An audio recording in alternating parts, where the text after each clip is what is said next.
And so far, and it continues tonight at Comerica Park in Detroit, where the Dodgers visit the Tigers for the first time since 2014. And Jordan Zimmermann will take the ball for the Tigers. Dodgers have won 19 of their last 22 and 30 of their last 35. By 12 games, have the best record in baseball over the Houston Astros in that category. And here is the lineup they'll send to the plate in this series opener. Brought to you by Honda, with Chris Taylor set to lead it off. Corey Seager a day off from the field. He DHs.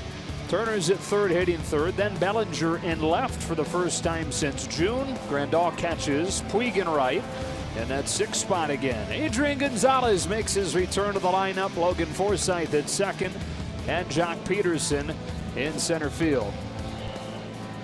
Well, Jordan Zimmermann, Omar, 2 years ago, signed a huge contract with the Tigers, and it has so far been a disaster. He's got an ERA above 5 since signing with Detroit. Yeah, it hasn't been the same Jordan Zimmermann that the Dodgers used to see when he was over there with the Nationals. As a matter of fact, that's the last time he has faced the Dodgers was back in 2015, because he has had 8 starts against the Dodgers, going 2-2 with a 4.4 ERA in those starts. At the same time, when you look at his last 5 starts, he's given up 18 earned runs in only 28 innings pitched. Not a fun lineup to try and get right against. Taylor stands in, and off we go from Detroit with strike one. Zimmermann's ERA, the 3rd worst in baseball. 31 years old, out of a small town in Wisconsin, Auburndale, Wisconsin. Chris Taylor pulls it sharply to third, where Nick Castellanos knocks it down and throws him out. And we are underway with a ground out to third. Castellanos, part of this Tigers defense, brought to you by Keck Medicine of USC, and his 16 errors, the most in the majors. You look at those 16 errors, and yet he gets a rocket right now, knocks it down, makes a good play. But even with those 16 errors, you look at the defense of the Tigers as a whole, as far as their fielding percentage and where they rank in the American League. They're 5th in the American League as far as fielding percentage. So despite the amount of errors that he has, they still have been playing pretty solid defense. Strike one on Corey Seager. And now strike two. Well, the Tigers have dropped 4 in a row and 10 of their last 12, and really reached a new low point in the most recent road trip, getting swept by Texas in an ugly fashion, really, in all 3 games. Seager gets under this one, and Castellanos with another opportunity. Iglesias calls him off and makes the catch for out number 2. They're 53 and 67, 3rd worst record in the American League. Sold off several pieces, but there are still pieces that aren't really tradable when you look at the contracts, like Jordan Zimmermann. There's no chance they were going to be able to unload his contract or his performance. Justin Verlander, somebody whose name you still hear mentioned in connection with the Houston Astros. But the word around here is that that is not going to happen. Strike one on Justin Turner. I mean, that would be one that you would think that the Houston Astros, especially the way they've been playing all year long, and you're looking at their rotation, and it's definitely solid, but what Verlander can mean to that rotation. Ball on a strike on Turner. And Miguel Cabrera, I mean, he's having a down year. He's got a huge contract, and he's signed for another 5 or 6 years still. 2-1. So they're trying to rebuild. There's just a few things that are kind of keeping them in between, which is the worst place to be.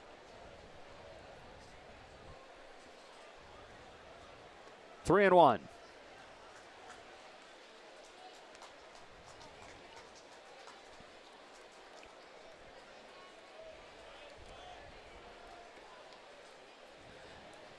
Two up and 2 down in this first inning. Now the National League's leading hitter, Justin Turner, hits one off of Castellanos and into left. That should be a base hit to keep this inning going.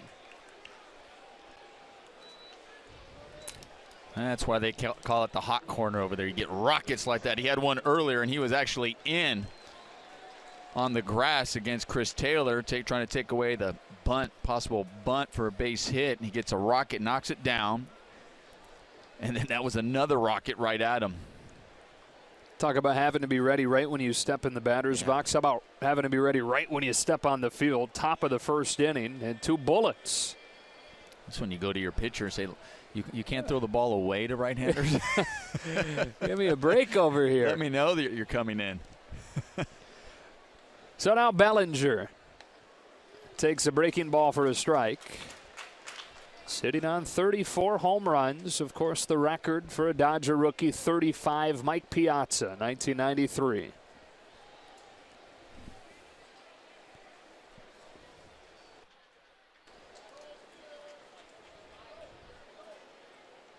One and one.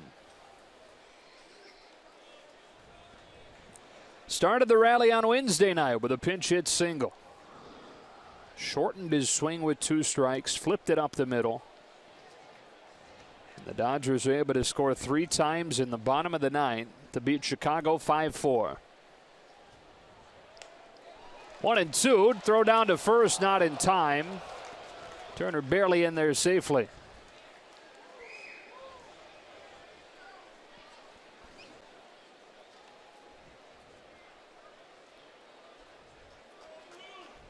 That's what happens when you have 2 outs. You get on first. You have a guy that you know has power, hit it out, but also can hit the ball in the gap, and you're really getting a good secondary. So he swings through one. You kind of get caught leaning, so susceptible to getting picked off. A 1-2. Bellinger strikes out swinging. Zimmerman living with a high fastball against him. And he pitches a scoreless first. Rich Hill takes the ball when you come back.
Dodgers and Tigers are playing game 1 of this weekend series, and the Tigers ready to bat for the first time. Here is their lineup presented by Honda, with the veteran Ian Kinsler at the top of it. And in center field, Mikey Matuk. Justin Upton having a huge year in left for the Tigers.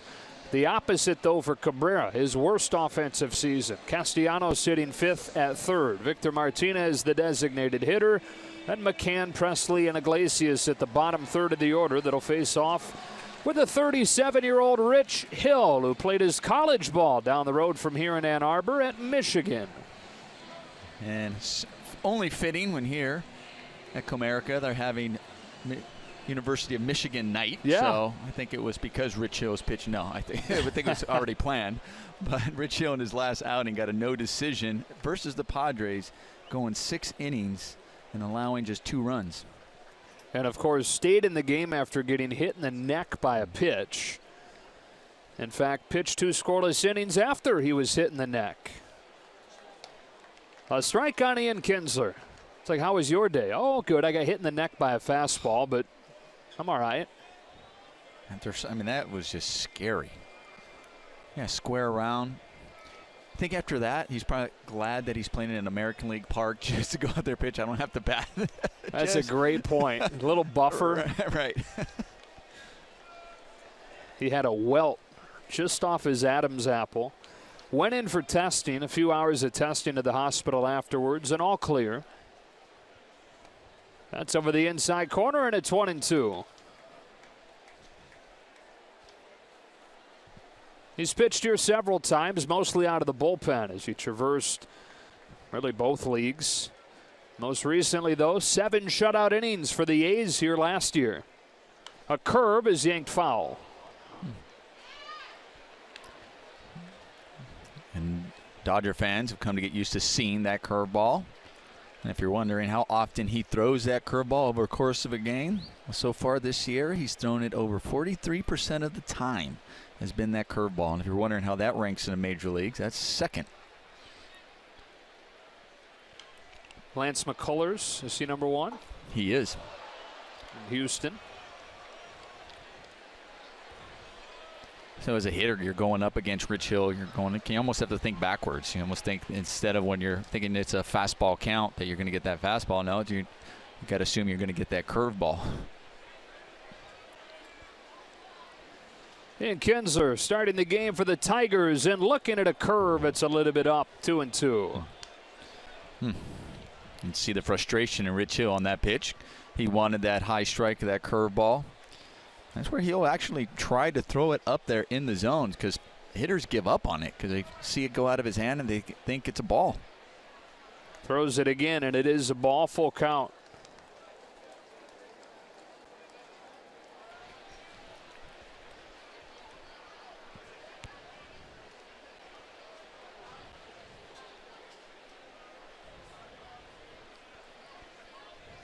And he lost him. Leadoff walk for Ian Kinsler. Well, the Dodger defense brought to you by Keck Medicine of USC. Normally we focus on just one guy, but there are a few things to take note of tonight, and it all begins with Adrian Gonzalez being in there for the first time since June. That moves Cody Bellinger to left, and it moves Chris Taylor to short, only his 3rd start of the year there. You and I were talking about before the game. You're going, okay, Adrian's coming back. That's great. What does that mean as far as defense? Okay, Cody Bellinger, left field. Chris Taylor, where's he going to go? Maybe second base, maybe center field. No, shortstop. That would have been one you were, but at the same time, electing to have Corey Seager be the DH. And Dave Roberts' thought process there is day off yesterday. Obviously, they traveled, but here's a chance to maybe give him just 2 days maybe off his legs, give him a little bit of a break. You put Chris Taylor out there. We saw how Cody Bellinger had the day off before the off day. Even though it wasn't a complete day off, he had to come in, pinch hit, start a rally, whatever. Just another day. That was Bellinger's first day off of the second half. This is Seager's first day out of the field in the second half. And again, wound up not being a true off day, but at least out of the starting lineup.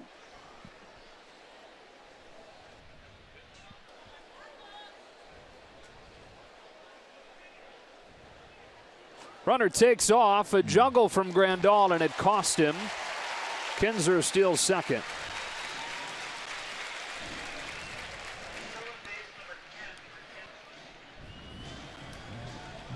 It's number 10 on the season for Ian Kinsler. Got a good jump, and he also got a good pitch to steal off of, being a breaking ball. And for Yasmani Grandal, just was being a little bit too quick, trying to get a little, just couldn't get a grip on it. Gets there easily. Pitch was a strike, so it's 0-2 on Mikey Matuk. Here comes Hill. Ball 1. Let's check in with Alana. Guys, a day off yesterday naturally for Corey Seager. You were just mentioning that. But also he had his throwing arm being looked at and attended to by the training staff today. Dave Roberts assuring us that it's absolutely nothing serious at all. Just wanted to get him off of his legs today, obviously serving as the DH. He'll be back in there at short tomorrow. All right, Alana. 1 o'clock game tomorrow, LA time, by the way. That's fouled off. Anything to that as you get deep into a season as a position player, particularly a shortstop, having any tenderness in an arm from a long season? Or listen, you're at this time, you're dealing with all sorts of aches and pains. So to say, oh, my body feels 100% is crazy. Nobody's feeling that. You're going to feel something, whether it's your arm, whether it's your leg, whatever it may be.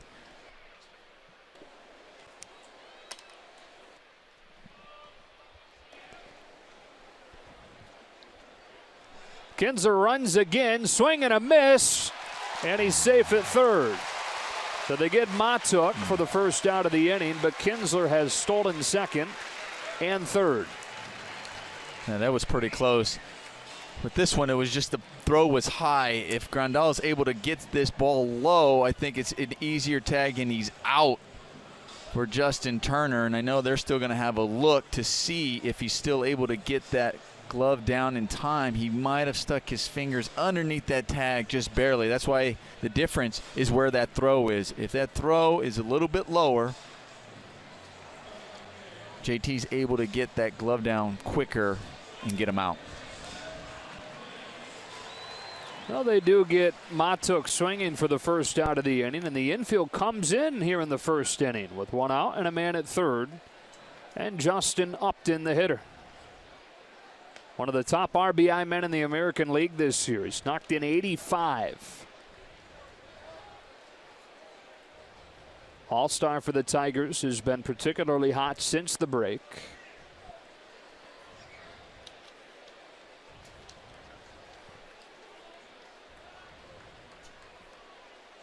Hill's 0-1. Strike two and a chance to get a big strikeout here. 31 driven in 32 games in the second half. Yeah, the Dodgers are very familiar with his 6 seasons in Arizona, 1 year in San Diego, now in his 2nd year in Detroit. Inside ball one.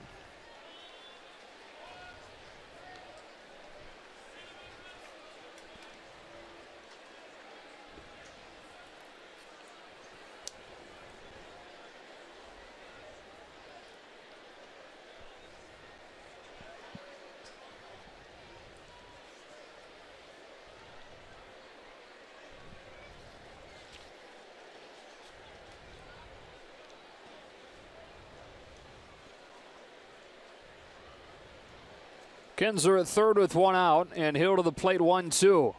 Upton hits a high fly ball to center. Peterson back at the wall. Leaps up and can't get it. Upton's got an RBI double, and the Tigers have a first inning lead.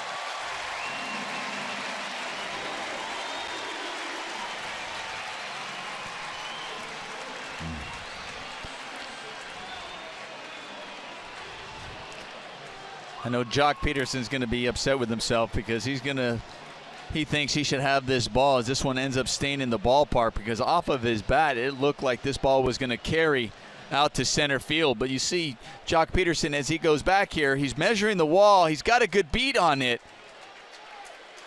And he thought he probably was going to have to rob one here, but you'll see where he just missed it, just as far as where he jumped.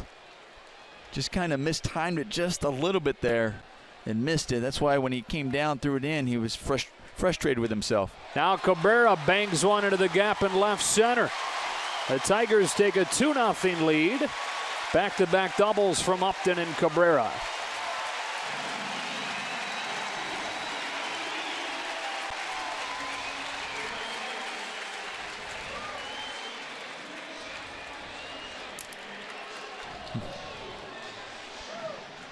Miguel Cabrera not wasting any time. You know, when you look at the numbers for Miguel Cabrera, this has been an off year for Miguel Cabrera, but doesn't mean he's still not a threat at the plate. And a lot of times they've been pounding him in a lot this year. He's been dealing with some injuries. Try to get in there again off of him and gets those hands in and hits a nice double. Still just one out. Nick Castellanos fouls off the first one. Cabrera is going to have a run of 11 consecutive 100 RBI seasons end this year. Still, though, 11 years in a row driving in 100.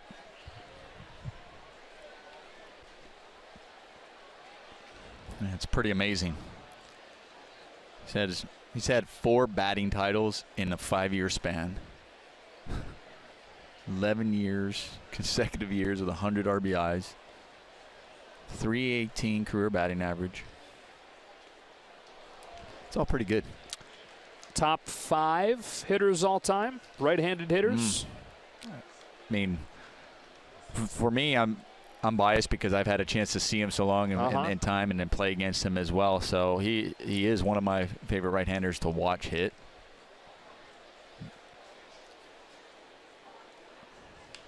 Castellanos waits on a curve, lifts it to right. Puig a long way to go, lays out and traps it. No, he caught it. Yasiel Puig made the catch for out number 2.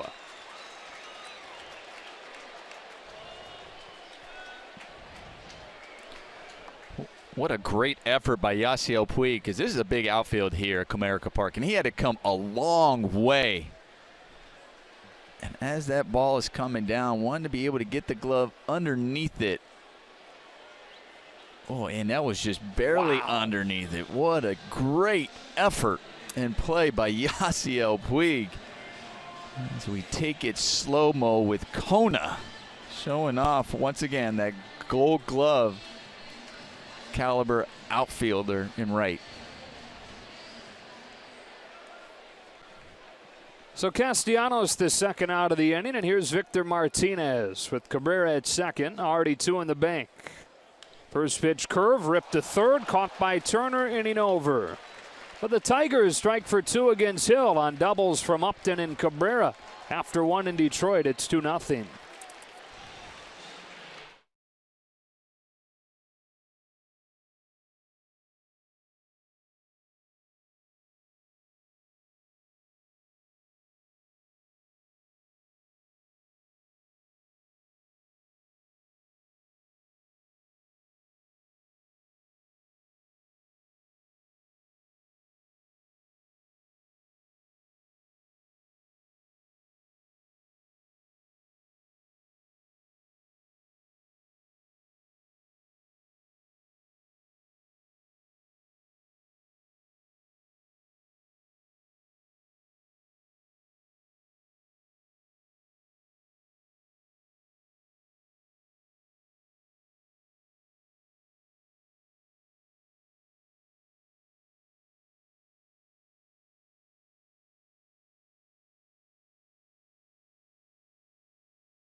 Dodgers, they have been, go figure, historically good in interleague play this year, 14-3. The best that a National League team has ever gone in a season against the American League is 15-3.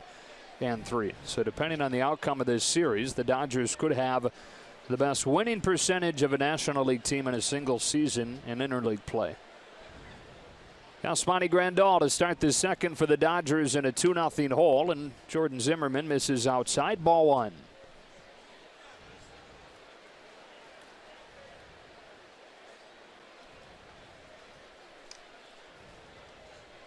What was really interesting that last inning was the infield playing in when you had Ian Kinsler and you had Upton up at the plate, an RBI guy. Usually in the first inning when you have managers playing in, you're thinking, okay, they feel maybe it's going to be kind of a pitcher's duel, maybe a low-scoring game. At least that's sometimes a train of thought. The other train of thought is Upton, who is an RBI guy, fly ball guy. You're going, if he hits it on the ground, it may not be a hard ground ball. He's looking to get the one in the air, so why not bring him in, because he's most likely going to try to lift one. And he did.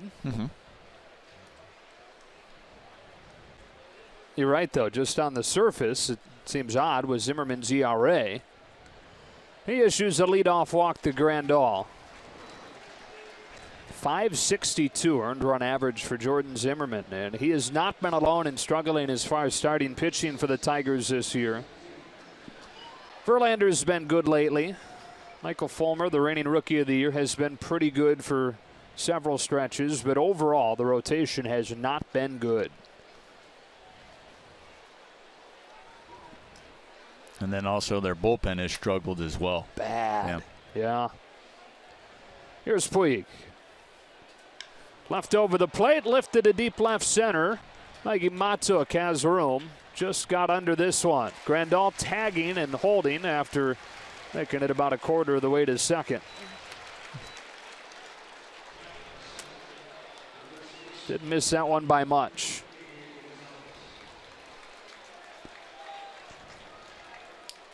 So here comes Adrian Gonzalez. First at-bat for him in the majors since June 11th. First time in his career that he spent time on the disabled list. First it was the forearm that was bothering him. But then the herniated disc in his back became the bigger issue. That's a strike. And he says both healed up, feeling as good as he has all year. All calendar year, really, because he was dealing with things during spring training, too, when he went off to the World Baseball Classic. Another than 2. And you and I, Joe, whenever we come to a new stadium, you know, we talk to other broadcasters, scouts, different people from the opposing team. And they were asking about Adrian Gonzalez, and we were telling them how unselfish this entire team has been all year long. Rips one towards the right field corner. It's hooking, and it's fair off of the wall. Gonzalez on his way to second. Welcome back with a ringing double. And look at the smile on Bellinger's face. And isn't that perfect? Because I was talking about how unselfish he's been. It's because, and we were explaining about, he goes on the DL. They were going to send Cody Bellinger down, and he says, for the first time, I'm going to go on the DL because of the way that rookie has been playing and how he's helping the team. No, I got to make sure I'm right. And with that swing right there and that double, well, he looked right. We did not see him turn on too many balls prior to the DL stint and hit well like that. He's basically a singles hitter. So the tying run in scoring position with one out. Logan Forsythe takes strike one. Good night for Logan Wednesday. Both those doubles came in Wednesday's game, including one in the 9th inning during the winning rally.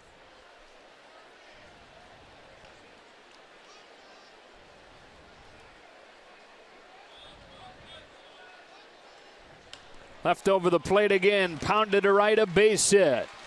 Dodgers on the board on a single from Forsythe. It's 2-1.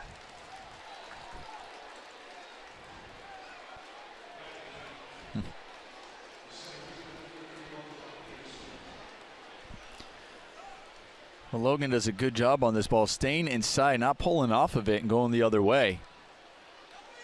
And I'm just thinking about this team all year long. And even Rich Hill, when he talked about one of his outings, he gave up 3 runs in the first inning. He's like, I just knew I had to change it, keep our team in the ball game because this offense, the way they battle back, well, I'm sure that's the same thought process after he was going in that inning. He said, okay, I gave up 2, but I know I have to keep it right there because this offense will come back, and already plugging away.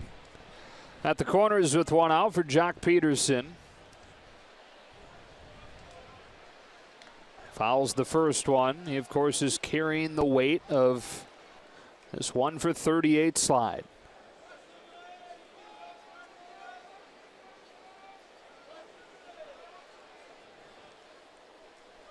Hitting 9th with no pitcher in the lineup here in the American League Park.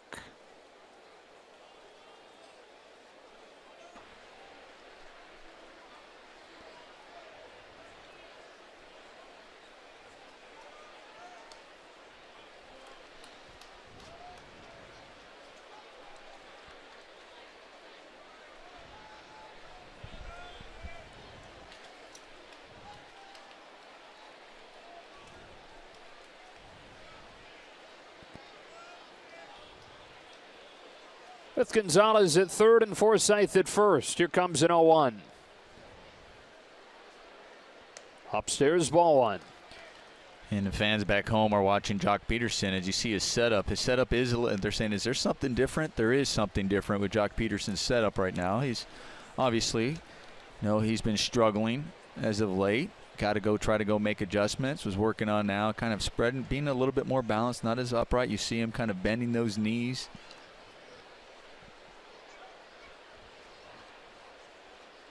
1-2. That is a much different look.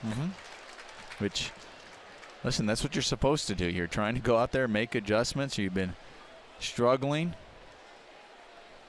The key, though, is if you go down and if you're doing that, especially when you're a hitter that's used to being really upright, is not to come out of it too soon. That if you're going to go down there, stay within your legs. You don't want to just be pulling up with your legs.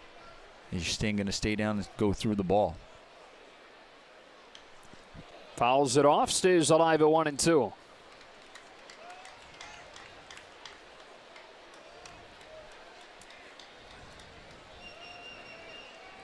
Gonzalez a double in his first at-bat off of the DL.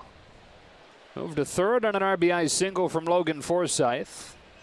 The Dodgers trying to quickly get the 2 runs back that Rich Hill allowed in the bottom of the first.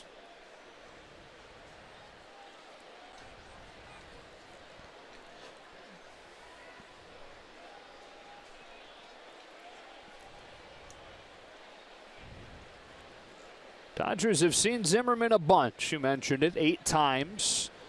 All those, though, with the Nationals, team that he debuted with in 2009. Twice was an All-Star. Twice got Cy Young votes. Not too long ago. Peterson hits a fastball in the air to short center. This will not be deep enough. Iglesias, 2 out.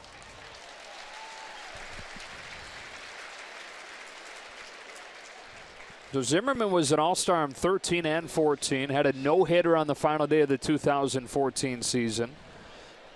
And the big contract that he signed, well, now it looks like a big problem, 5 years, $110 million. At the time, with what he had done and with what the market was saying, a lot of people looked at it as a bargain for the Tigers. Fans at home going, $100 million bargain? It's all relative. Right. Second time through the order. Here's Taylor.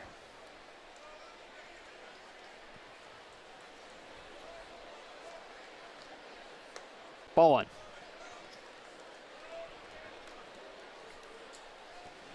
Hit it hard his first time, but it was knocked down at third by Castellanos. And Chris now 1 for his last 12.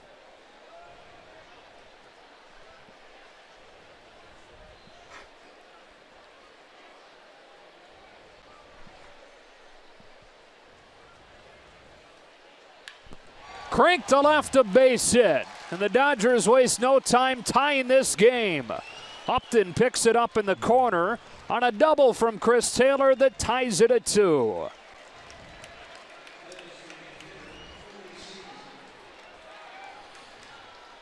So impressive with this ball up in the zone. Chris Taylor able to get the barrel to the ball up in the zone and pull that ball down the line.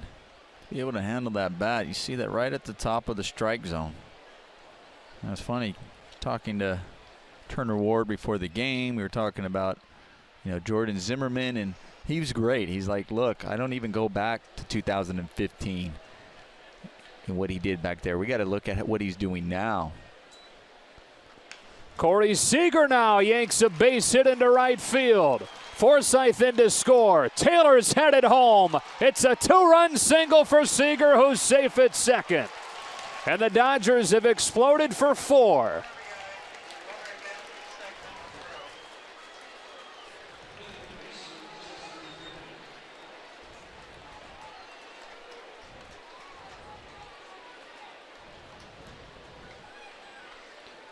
I was just saying, keep it close because the offense finds a way. And this offense, opposing pitchers, opposing teams are just saying it's relentless.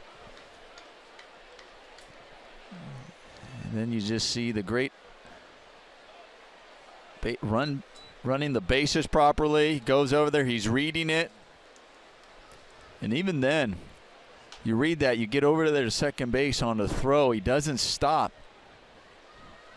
And you also heard kind of George Lombard telling him, you got to go, got to go. And also because he was hit hard, it might have been a close play at home plate. So you're like, all right, I'll even trade an out for a run, but let's make sure the run scores. So you're aggressive, and that aggressiveness, pays off, and he's safe.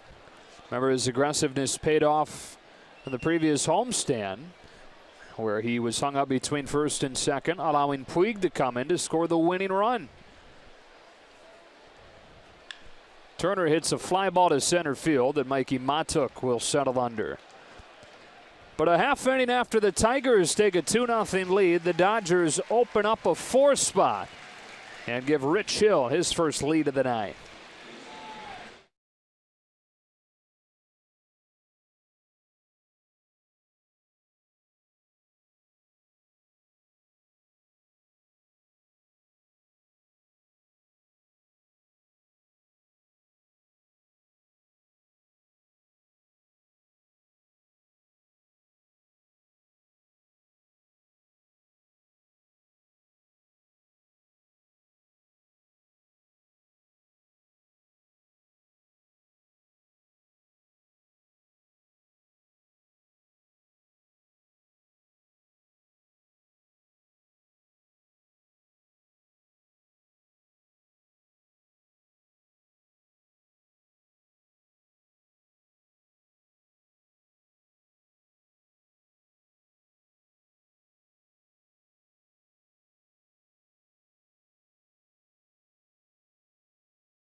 Back and better than ever. Watch every out-of-market regular season game live on over 400 supported devices. Plus, get a free subscription to At Bat Premium, the #1 app for live baseball. Blackout and other restrictions apply. Visit MLB.tv for details. Rich Hill back out there, suddenly pitching with the lead. Gave up 2 in the bottom of the first. Dodgers get him 4 in the top of the second. And James McCann looks at ball 1. You said it, though. I mean, he gave up the 3 solo home runs in New York in his last road start. And his comment after the game was he knew he just had to keep it right there because the offense was probably not going to waste much time and getting him right back in front. And you look at his last 7 starts. He's given up 10 runs in those 7 starts. We were talking about that. Little pop fly here. Chris Taylor at short. And of those 10 runs, he had given in those 7 starts, he's given up 6 home runs. But those 6 home runs were all solo home runs. So even if he's given them up, they've been solo. And what he's also been very good at this year is runners in scoring position, batting average against runners in scoring position. It's been around 150 all year. One of the best in baseball in that regard. Here's the 8-hitter, Alex Presley, who's taken over right field for the Tigers with the trade of J.D. Martinez to the Arizona Diamondbacks.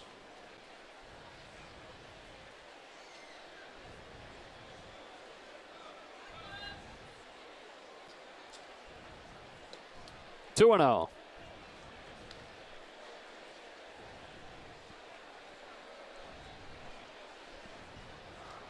Rich Hill has turned his season around in a huge way. 3 and 0. Had an ERA above 5 in mid-June. Just couldn't gain any traction. He had the blister problem. Some shoulder fatigue even before the blister back in spring training. 4-pitch walk to Presley. Even when he did get the blister under control, though, it took him some time before he was himself. Well, then he also made a mechanical change in his windup. That's when Andrew Friedman had talked to him and told him how successful he is more out of the stretch, or it's shown that this year, than he was out of the windup. So he said, well, let me go out there and do kind of a modified windup. He worked on it in his bullpen and kind of similar to what he would do out of the stretch. And that definitely seemed to change things around for him as well. And you touched on it. Then all of a sudden you go into July, the month of July, and he's named the National League Pitcher of the Month. 1 on, 1 out. Here's the 9-hitter, Jose Iglesias. Well, you mentioned the number with runners in scoring position. There's obviously more layers to what Andrew Friedman took to Rich Hill, but that's one of the numbers that he could point to. Look how good you are when there are runners on base. And what's the difference when there's runners on base? You're out of You're in the stretch. Yep. 1 and 1. One of the things this front office doesn't get enough credit for is the bedside manner and the relationships that they have with the players to be able to deliver those messages.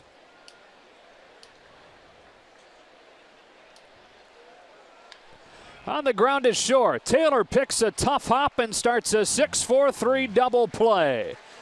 His first game there since June, and he's able to take it to start a twin killing.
Now we look at our Coors Banquet timeless moment. Game number 100 for Cody Bellinger tonight.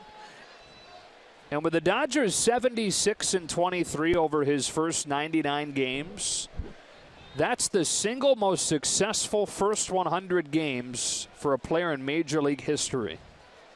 1 ball and no strikes. He's on a good team.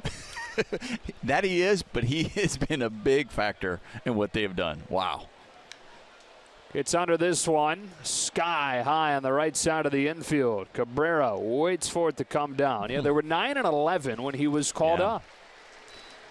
Yeah, and that's one of the arguments that people are making when it comes to, and they're going to continue making, when it comes to the MVP voting at the end of this year. And people are going to say, well, wait a minute. You look at even right now, it's batting average 277, but it's 34 home runs, the 79 RBIs, and the impact, the value that he's brought to this team, the first place Dodgers, the best team in baseball, best record in baseball. and what their record, how it changed once he got into this team. He has truly been one of those valuable players and impact players on this team. Now they didn't want on Grandal. You know, at the time of his call-up, he gave them something they really didn't have. Half-hearted swing and a miss, 0-2, and that was a legitimate power threat in the middle of the order because Justin Turner didn't start hitting for power until June. Corey Seager didn't get off to the hottest start as far as the power numbers. And Adrian Gonzalez wasn't Adrian Gonzalez.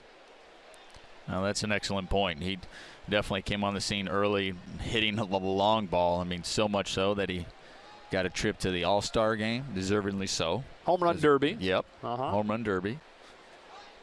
I even look at what he's done since the All-Star break. He's hit .318 since then. OPS above 1,000. Grandal yanks one inside the bag and down the line. On his way to second, that thing continues to bleed away from Presley. Grandal's got a double.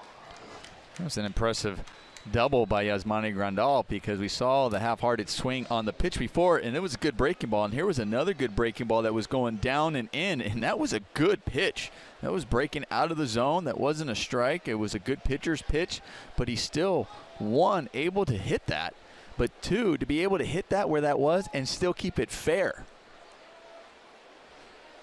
It's been on both times tonight. A walk and now the double, and here comes Puig.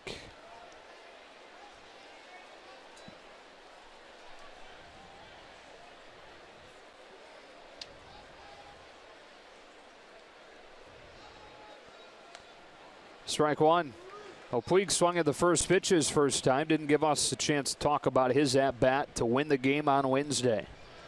After fouling off two pitches, on the 8th pitch of the at-bat, he ropes a double into left center. It was such an impressive at-bat because he also laid off some pitches too.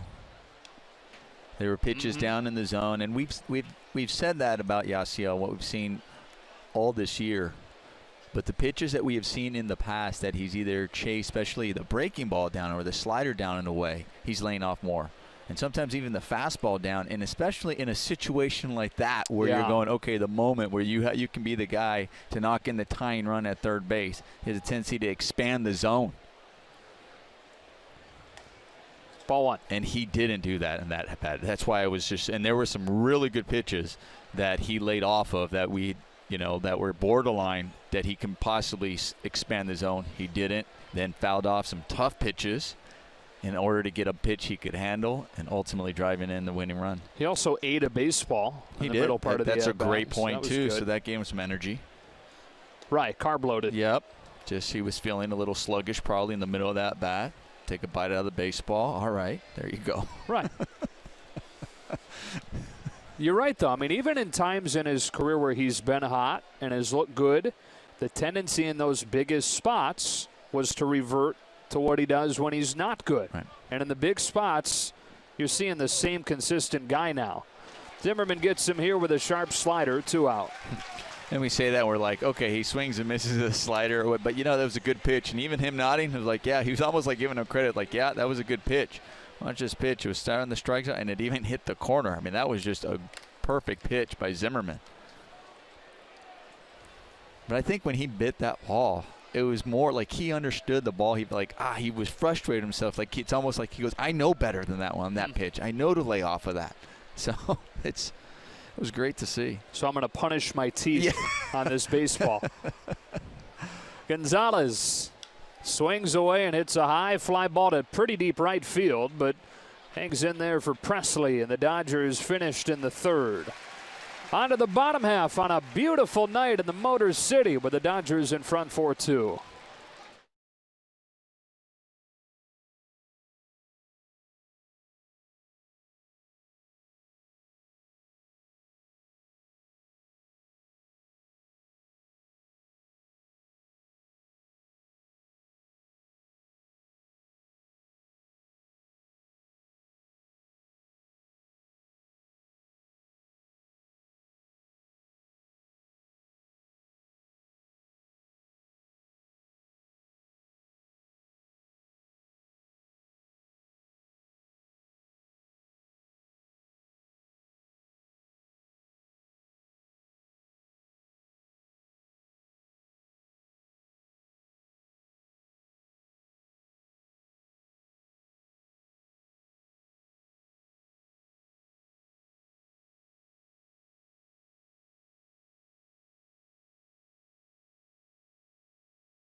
The bottom of the third inning. A quick update for you on a couple of big arms in the Dodgers starting rotation. First, we'll start with Clayton Kershaw, who threw a 40-pitch bullpen session today. Dave Roberts said that if you didn't know that he was hurt, that basically it looked like just a normal side session. Said he looked great. Kershaw said he felt great.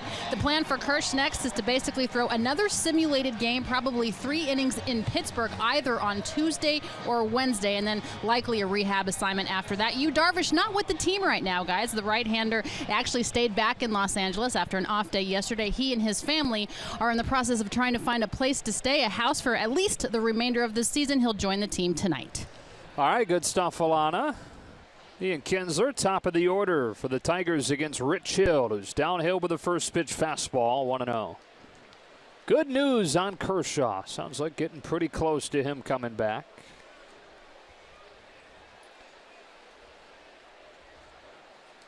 And we were talking about it on Wednesday, too, or it was the day after he had thrown a simulated game as well. And we were talking about how he looked in the dugout, because you always say, okay, one is to get through the simulated game, but how do you feel the next day? And he was dancing. Guys were getting ready before the game. Pretty good sign. It was. We're like, okay, he's doing well. And if you didn't hear us the other day, we mentioned, yeah, he's cleanly shaven now. Is this a new Kershaw? Like what? Fresh start? Well, no, he screwed up when he was trimming. So he figured I better just start over.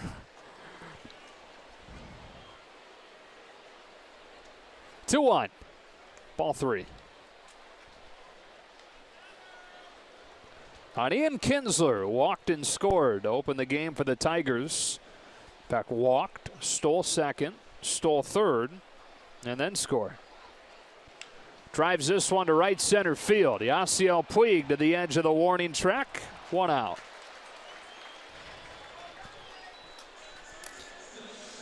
Also hearing Alana talk about Yu Darvish staying behind and going out and trying to find a place for his family to stay the rest of the season in Los Angeles.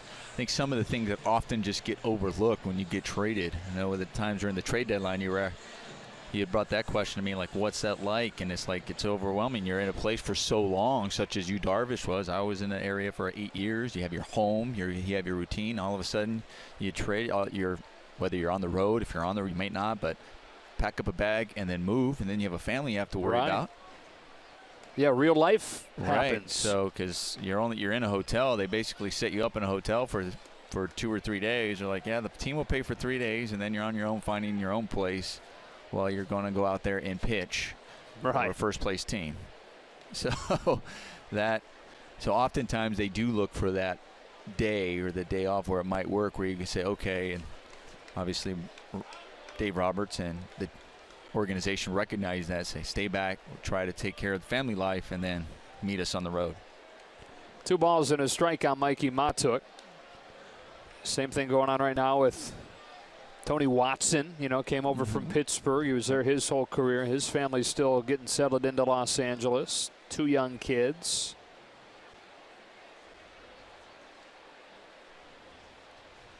Rich Hill had to do the same thing at the deadline last year.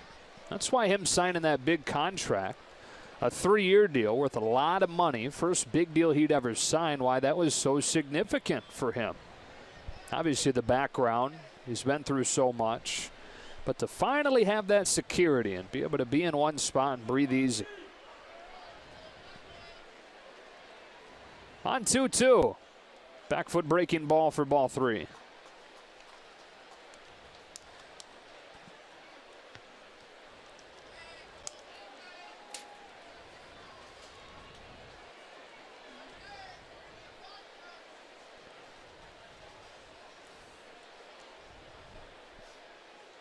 Matuk lifts a fly ball to left center field that Cody Bellinger cruises to for the second out.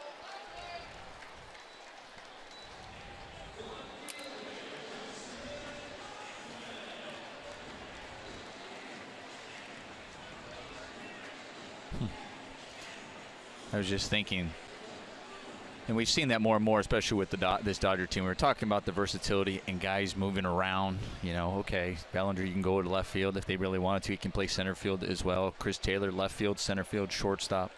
They have Kike Hernandez who plays multiple positions. If they really want to, Justin Turner can go from third. He can play second base. You have Logan Forsythe who can play third base. You got a catcher in Austin Barnes who can play second.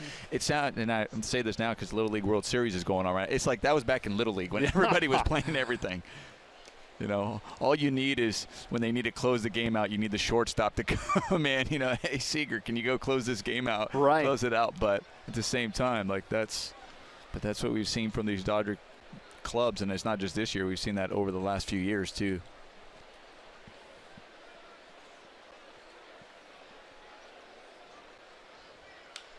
Upton turns on it, hits a fly ball deep to the left field corner. Bellinger running out of room at the wall, can't quite get it. A home run for Upton.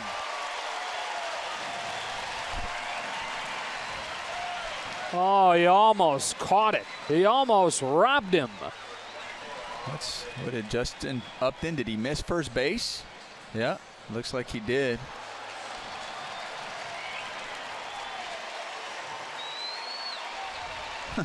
Very rarely do you see that. Yeah.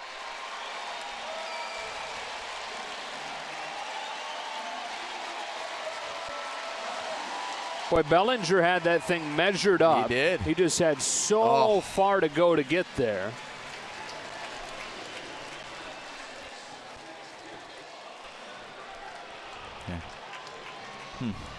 Saw that ball go in.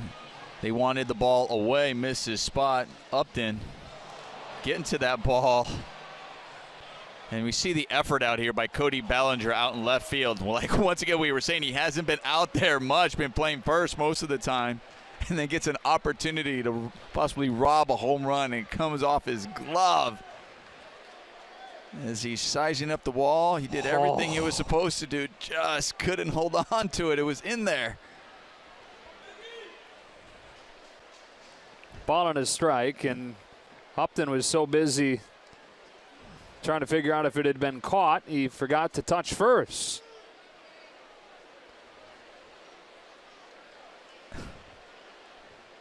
Justin, you forgot something. Hold on, I'm not going to give you 5 yet, but I'll tell you, Smart touching second on his way back. Yeah. That was the other thing that was, once you go past it, and if you think you're just going to go run by it to go touch first and start all over, no, you got to go back and touch second again, go back, touch first, and then round it. Cabrera drove a double his first time. He's behind 1-2 and pushes one foul.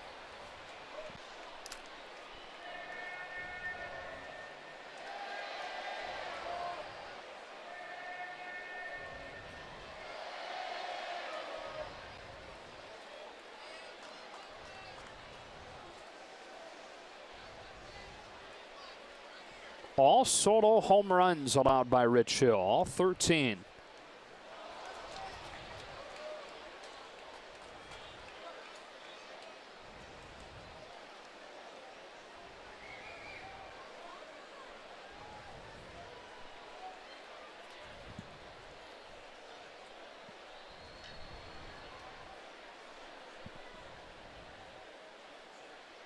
Base is empty, 2 gone, and a 1-2 to Cabrera.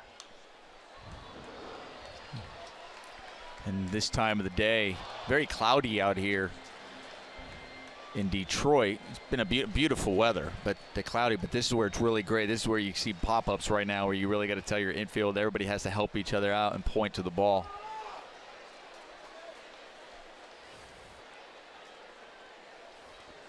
Another 1-2. Drops down to strike him out. And Cabrera always appreciates artistry on the mound. Sends a smile Rich Hill's way.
1912 through 1999 before moving across town here to Comerica Park, which is a beautiful place, but Tiger Stadium was special. What was it like playing in there? That's a great question. It was very deep to center field. I was talking about to Manny Mota before the game. I'm like, how deep center field was there? When you hit a ball, you're like, oh, I got that. Yeah, you're out. Sit down. And also, I was talking to Kevin Kennedy, talking about the old Tiger Stadium. It was cool because it was the history. The history there is great, obviously, when you're playing that. We were both talking about how hitting our head when you go into the dugout, you always hit your head. Yeah, like good thing and I'm sure it wasn't always there, but they put a pad right when you would go down when you're going to go into the clubhouse, but they put a pad there because you were going to, and I hit my head, and Kevin Kennedy was on my hitting his head, and Rick Monday goes, yeah, like everyone, you hit your head going in, and you know it, and you're going to duck, and yet you still hit your head going into the dugout. Not a big leaguer till you hit your head walking into the dugout at Tiger Stadium. 2-2 on Logan Forsythe, leading off the fourth, and he fouls it off. If you're tall enough, you hit your head on the upper deck there. And I was talking about how center field, but at the same time, by contrast, if you were a pull hitter, it was nice to hit down the right field and left field line. Full count. So cozy. So intimate. Yeah. Like I was telling you, center field, and you hear Comerica, you're looking at 420. So this is a big ballpark. They even moved the fences in the left field, and they changed it so you see that yellow line out there in left, and the green wall behind it, that used to be the wall. So they actually added, and they moved them in a little bit. So this originally when it opened up was big, but when you look at Old Tiger Stadium, I mean 440 in center field. So I think 420, you're like, oh, did you keep that? But no, you look at what they changed and added bullpens there. That wasn't there. Forsythe starts the inning with a well-earned walk and an 8-pitch plate appearance against Zimmerman. Second time Zimmerman has issued a leadoff walk. The first time he did it, the Dodgers proceeded to bring 8 to the plate and score 4 runs.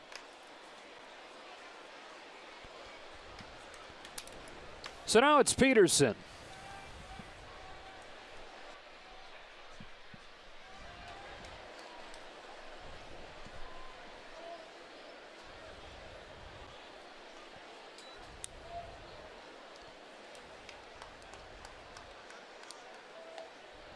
Strike one from the 31-year-old out of a town of about 750 people in central Wisconsin, Auburndale, Wisconsin. The sign that welcomes you into town says Auburndale, home of Major League Baseball pitcher Jordan Zimmerman. Peterson cranks one to right center field. Matuk back, won't get there. One hops off the wall. Here comes Forsythe. Peterson's driven in a run with a double. How good does that feel for Jock Peterson? Well, it is so great for Jock Peterson, besides the obvious, where not getting a double and knocking in a run and helping out your team, that's the obvious. But we were just talking about in his first at-bat, as we look at the Volkswagen replay, how he was a little bit more bent in the knees, sitting more even in his stance, not as much upright. He was working on that in the batting cage, carried it into his batting practice, and then for a player, when you know you're struggling, you're willing to make the adjustment, you're trying something new, and then to see the success in the game is huge. Now Chris Taylor drives the ball to right center field. Matuk won't get to this one either. Right in the same spot Peterson hit it. He's headed for the plate and will score without a throw. Back-to-back doubles from Peterson and Taylor, and the Dodgers lead at 6-3.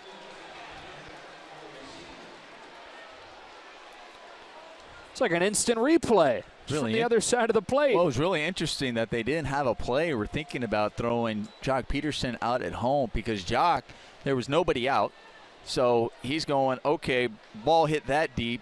You weren't sure if Montook was going to be able to catch this ball, so he's back where he's supposed to be at second base. He's going to tag on this ball, at least get there. So he gets a late jump, and they get it in. He's not even at third base yet, and they just assume he was scoring easily. So Ian Kinsler just grabbed the ball like, oh, he's scoring, not realizing that there would possibly been a play at home plate. Definitely, yeah, definitely was going to be a play.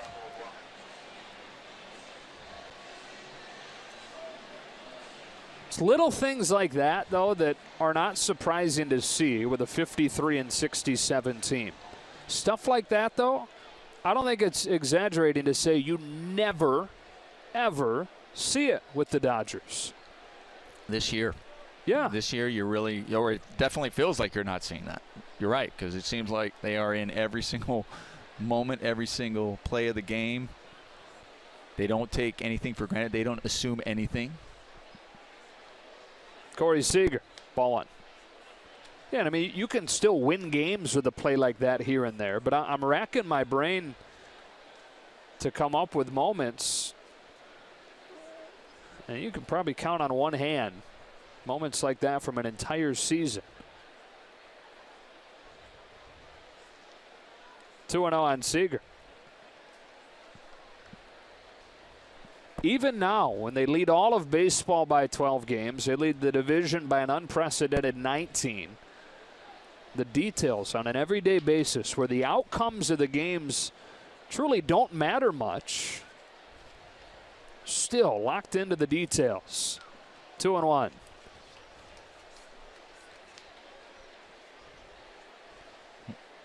Right now, I'm just looking for Jordan Zimmerman. We talked about his struggles as of late, and struggles since he's really been over here in Detroit compared to what he was doing over there in Washington.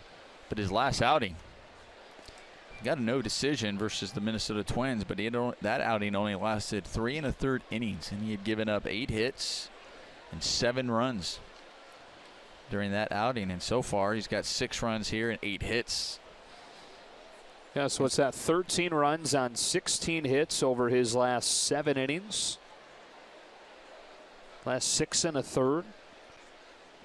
Seager can't lay off. 2-2.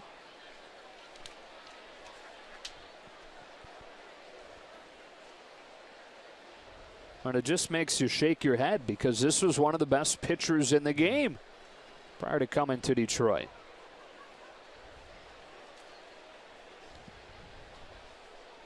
Now the 2-2. Seager looks at a fastball for strike 3. Third K for Zimmerman, first out of the 4th.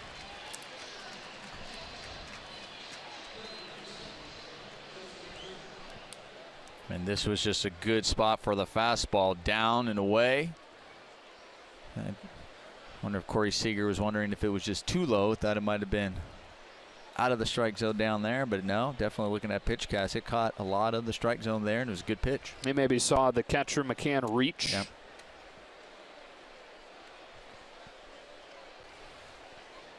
One on, one out. Justin Turner takes ball 1.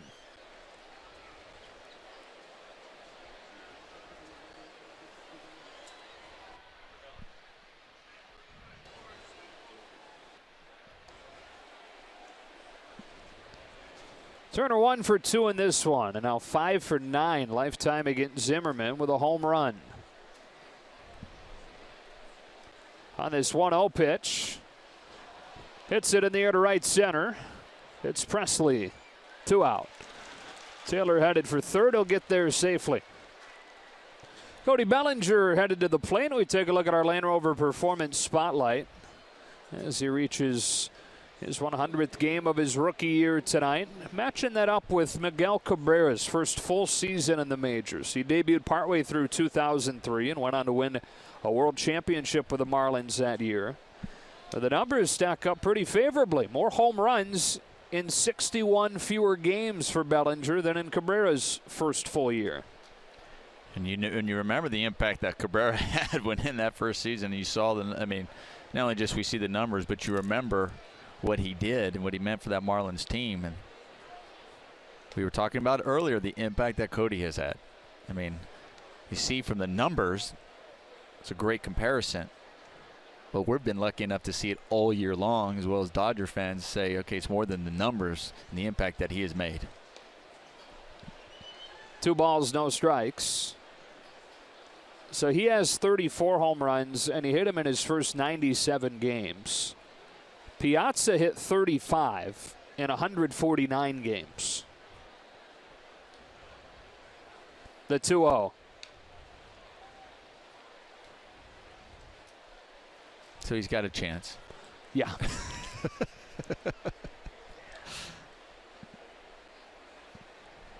You're saying there's a chance. Pretty darn good one. On this 2-1. Fouls it off 2-2.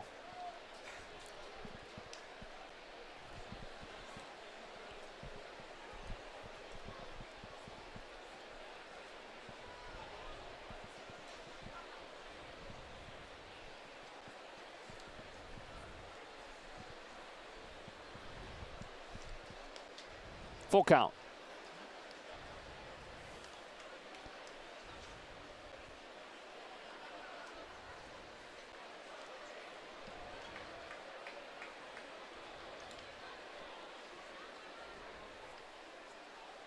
Taylor at third, a 3-2. Bellinger offered, strike 3. Home plate umpire Todd Titchener not asking down to Bill Miller at third. That's all hitters ever want. Dodgers get a couple and lead at 6-3.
Lead the Tigers 6-3, and we welcome inside Joe and Nomar, and they wasted no time getting Rich Hill back in front.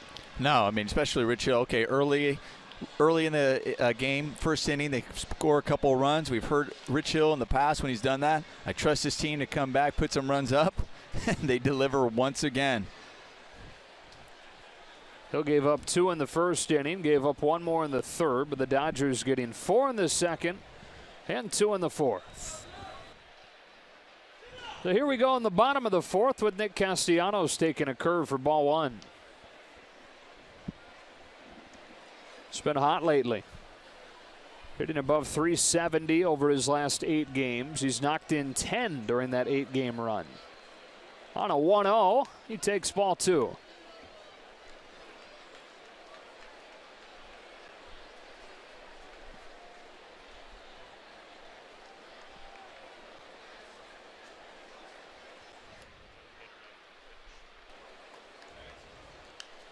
Two and 1. A former first-round pick, former top prospect of the Tigers. They drafted him out of high school in Florida, and 3 years later, he made his major league debut. Still only 25, but already in his 4th full season in the bigs.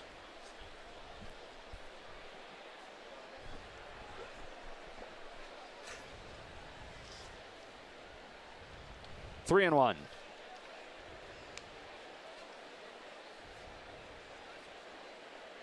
Started trying him out in right field some. J.D. Martinez no longer with the team, but he's a third baseman by trade.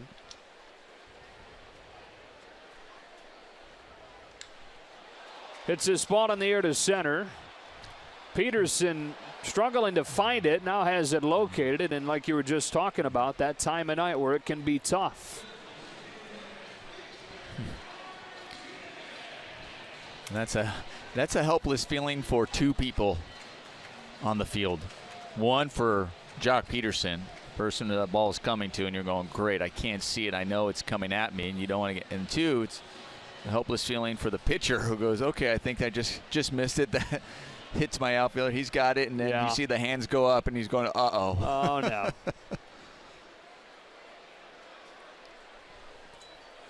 One out. Here's Victor Martinez. Backdoor curve, but missed. 1-0. Like Castellanos, Martinez has been hot lately. 380 over the last week, and that's after an 0 for 18 run. No one's in there. Ball and a strike.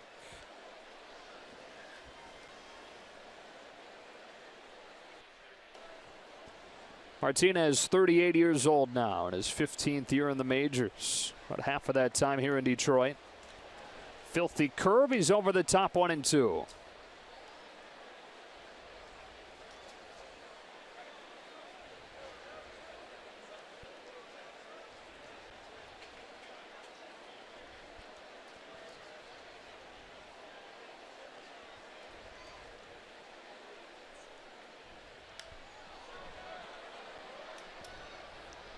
Signed way back in 1996 out of Venezuela. And the Cleveland Indians signed him. Spent 7 seasons there, then went to Boston for a short period of time before joining the Tigers in 2011. Had some great years here. Hill gets him with a fastball. 2 out.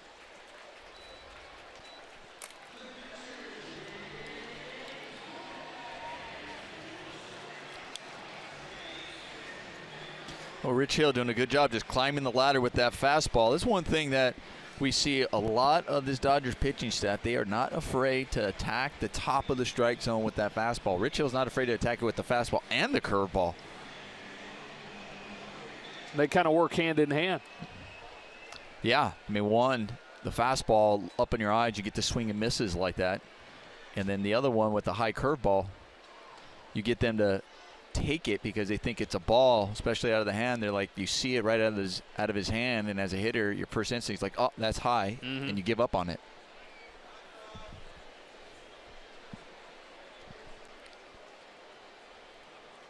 McCann yanks a soft line drive base hit into left. And forgive Rich Hill's audible frustration.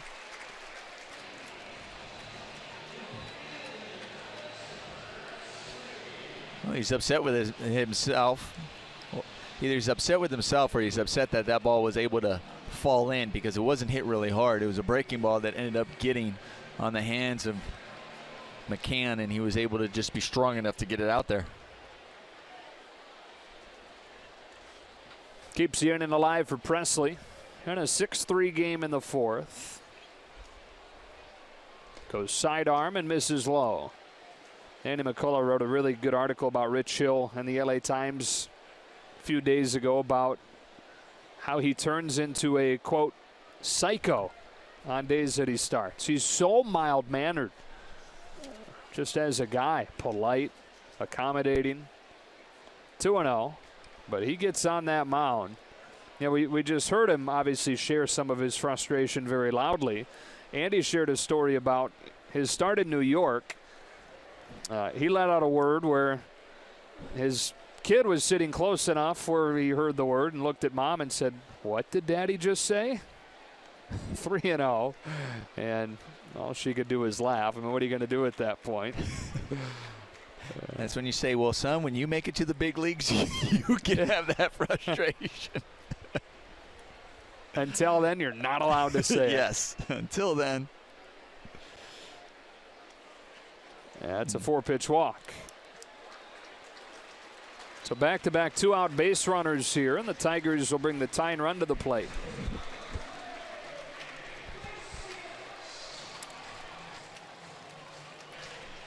But we saw that with Rich Hill once he put on that Dodger uniform when he got traded over here last year. We saw that intensity on the hill. We were talking about, we're like, wow, very reminds us of Clayton Kershaw when he's on the hill. Where we always go, does Dave Roberts or any manager feel like going to talk to Clayton Kershaw and have to tell him he's coming out of the game? Well, Rich Hill doesn't like coming out of the game either. And the same passion and intensity is out there. And as a player playing behind that, you love it. You love seeing it. Here's the 9-hitter Iglesias, grounded into a double play his first time. Grounds this one to the hole. It's short. Chris Taylor looking like he belongs there. What a play. Moving to his right and making it look easy. And only his third start of the season at short.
These franchises feel like Kirk is their own.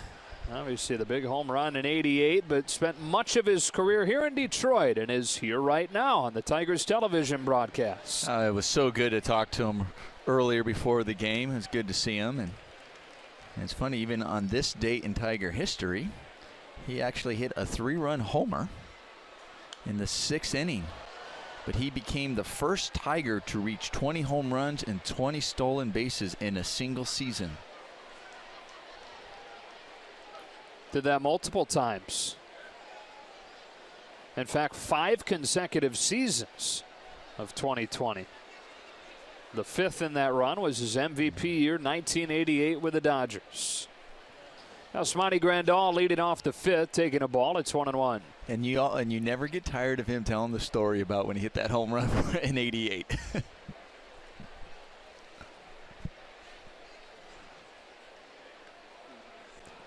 On the corner for a strike, 1-2. One of the great moments, not just in Dodger history, but in baseball history. Game 1 of the World Series in 1988.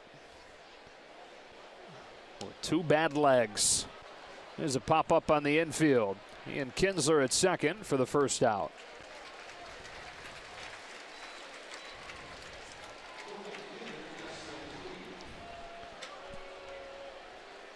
Local guy to here. He's from Pontiac, Michigan. Went to Michigan State. Didn't just play baseball, was a football player there too. With one out and the base is empty, here's Puig.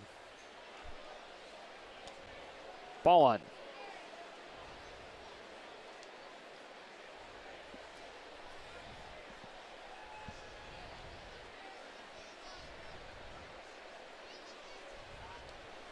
Two and 0.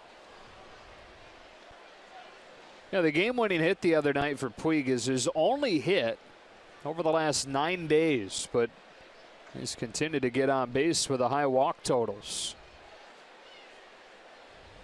In the driver's seat here with a 2-0. Poke down the right field line, strike one.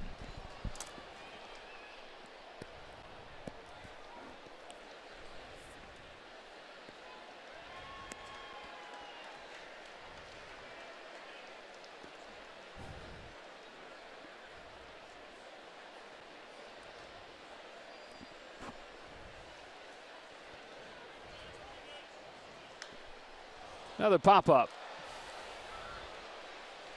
Zimmerman can't find it. Thankfully for him, Castellanos can. Great Dodger Moments coin collection presented by 76 continues Saturday, the 26th, when the Brewers are in town. And first 40,000 fans get a coin commemorating Rick Monday when he saved the American flag from being burned at Dodger Stadium. That was while he was with the Cubs. Soon after, came over to the Dodgers. There he is with Kevin Kennedy on Dodger Radio this weekend. Strike one on Gonzalez. And that's great that they're going to have a coin commemorating that moment, because that was such a special moment. 0-2.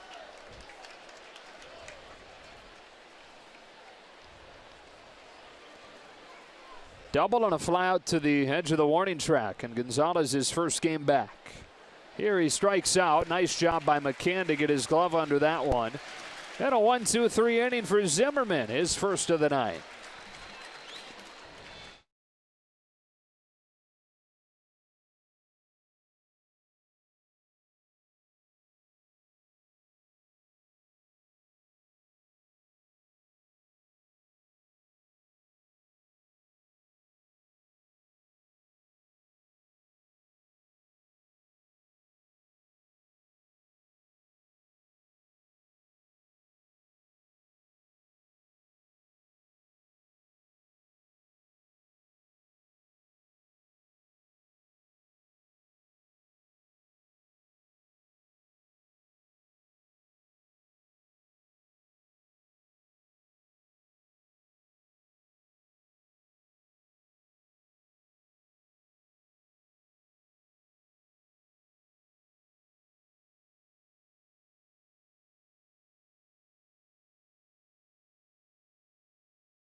Rich Hill on the hill for his fifth inning of work today. Of course, it is University of Michigan night, coincidentally, here at Comerica Park. And Rich Hill, a product of the University of Michigan. In his time in Ann Arbor, he was 6-12 with a 3.67 ERA in 30 different games. 23 of those were starts. He tossed 9 complete games, 3 shutouts in his time there. Obviously, when it comes to professional football, he is a Patriots fan, born in Massachusetts. But when it comes to the college gridiron, he is definitely a Michigan boy.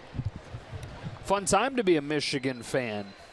Michigan football fan with what Coach Harbaugh has done with the program. Top of the order, strike one on Ian Kinsler. Only one more Saturday without college football. after tomorrow. So 2 weeks from tomorrow for Saturday. Kinsler yanks this one foul, and it's 0-2. Have you been okay without it? Yeah, I've been doing just fine. I love football just as much as the next guy, but 85 and 34 will help you forget that that's coming. I like football. After watching this, push it back. Yeah. Flip to right. Puig going to get there. Yeah, can't we move it back to like November 2nd? I think that's how Dodger fans are feeling. You should make a call. Call the football guy? Yeah, okay. Yeah. You know somebody. It's a Lions preseason game just across the street tomorrow. Clayton Kershaw is going to get a chance to go see his high school friend Matthew Stafford, who is the quarterback of the Detroit Lions. Dodgers play at 4 tomorrow. The Lions play at 7:30, so it'll time out perfectly. It'll be a perfect disaster trying to get out of here tomorrow, too. Strike one on Mikey Matuk. I was wondering why they have a 4 o'clock start. Would it have anything to do with that game? And if it did, I was wondering why it wouldn't maybe go to 1 because of that, so you wouldn't have that clash of. Game is also national tomorrow on FS1. That's probably the reason more why it's at 4 compared to 1 with the football game. We'll still be here, though. It's not an exclusive national game. Curve hit hard, base hit into center. And Matuk headed for second. He's in there safely. Hustled out of the box and gets himself a double. Well, this was just a good hustle and heads-up play by Matuk right there.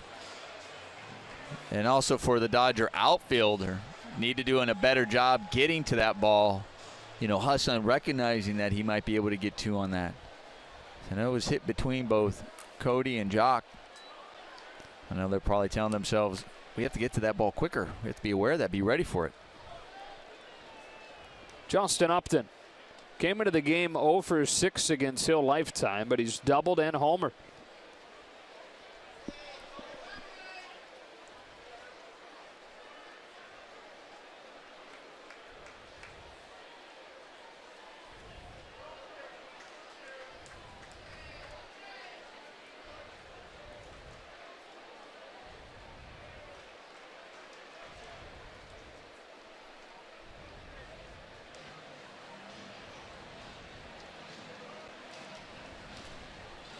Three runs on 5 hits against Hill tonight. He's walked 3.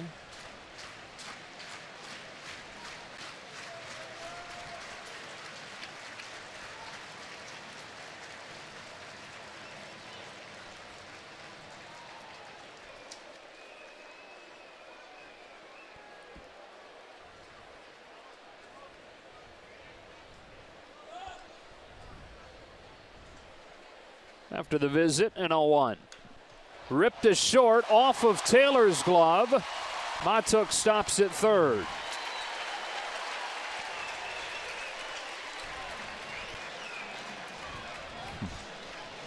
Let's see how they roll it, but this was going to be a possible double play because Matuk was really off the bag. You can see that even the way he was going. So if he catches that ball, he's easily doubled up at second base. Hit or error E6? It's a hit. So how you would have scored it? I think that one, Chris, if you ask Chris Taylor, he's going to say he should have had that. Yeah. So now Cabrera up representing the tying run. Clubbed a double against Hill his first time tonight. It's a hanging curve that he taps foul. One of the great RBI men of this generation. Said that early in his career got some great advice from couple of other really good RBI men, Barry Bonds and Albert Pujols, told him the same thing, that when you have a chance to drive in a run, don't be up there taking a bunch of pitches. Be aggressive, get them in, or you're not doing your job. Sounds simple, but not everybody takes that approach.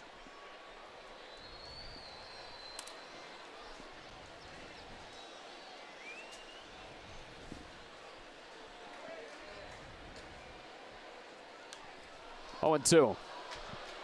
You know, for me, Joe, we've talked about statistics, and there's so many out there and how they break down. I like looking at people's batting average with runners in scoring position.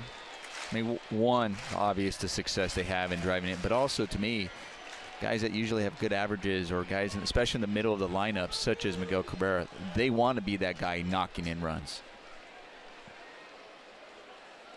Hill drops down and gets him with a sidearm pitch. Second time he's done that tonight. And a big K with a runner at third and less than 2 outs. Now 2 gone. And I know sometimes that average can be deceptive when you look at what walks. But at the same time, as we look at Miguel, we were just talking about a guy who wants to be the guy to knock him in. He swung at a strike. Just dropped down to get him to swing and miss. Usually guys with high RBI, if they have a lot of RBIs and they have a good batting average, runners in scoring position, usually kind of gets into some certain guys' mindsets about when they're out there in scoring position, I'm going to be that guy to knock them in. And you had slightly different mindsets based on where you were in the order, even if it was one spot different, right? Yeah, and also it did. If I was like batting third, a lot of times the mindset when I was batting third, it depended if I had that leadoff double.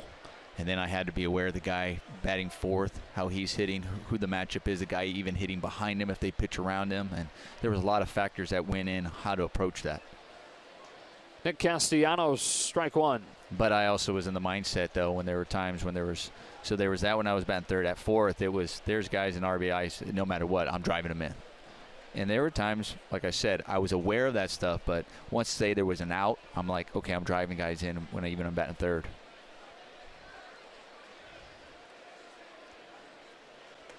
Gets it by him, 0-2. And Hill a chance to pitch out of trouble here in the 5th inning. Double from Matuk, single from Upton. Third, first, and third with 2 gone.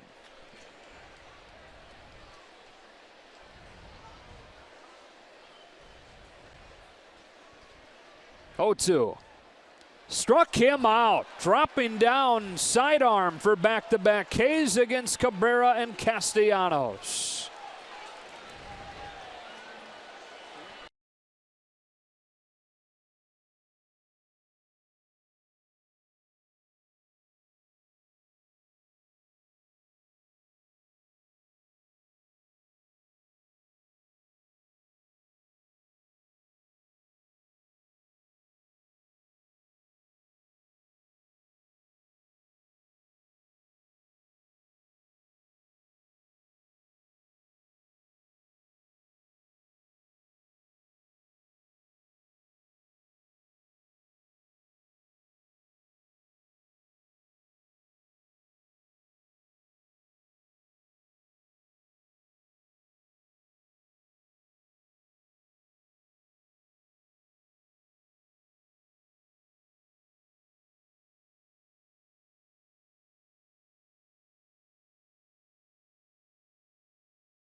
bend over to catch the throws. He's still on the DL.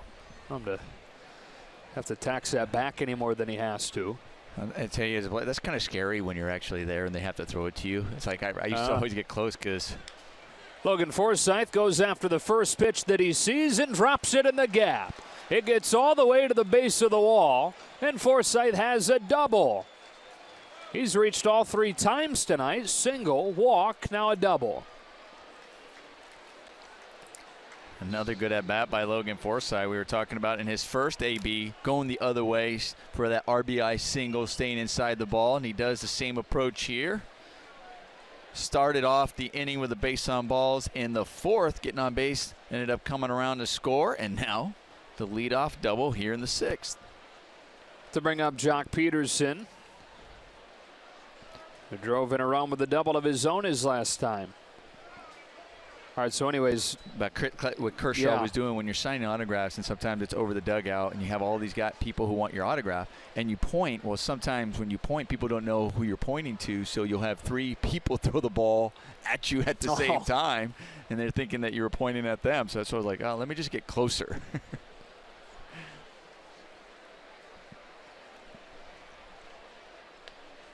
Ball 1. Let's check in with Alana. And Clayton Kershaw is incredibly particular about what he will sign. He will look you dead in the eye and make sure that you know that it is your item that he wants to sign. If somebody that is not the guy that he looks at throws an item at him, he will throw it right back to you. Clayton Kershaw is very giving of his time. He will certainly sign at every stadium as long as he's not pitching, of course, and he did it at home the other day as well. But make sure he looks at you before you throw something at him.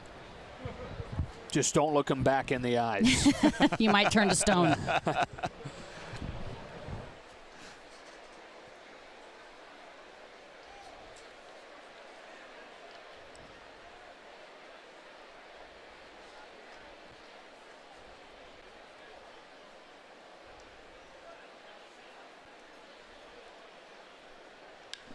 Peterson flies one to right center. Presley. 1 out. Now here's what Alana's talking about. Oh, don't. See? Oh. Letting you know, wait, just don't throw things at him. That hat that flew over his head's not coming back. No.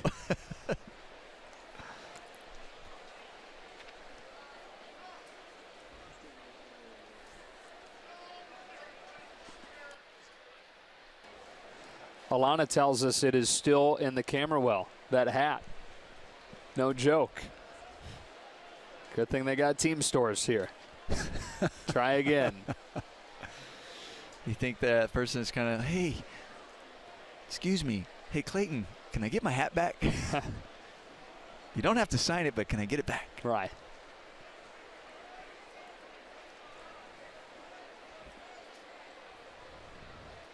Taylor swings wildly at a slider for a strike. 2 for 3 tonight. 2 doubles, 2 of the 6 that they have, matching a season high, and we're only in the 6th inning.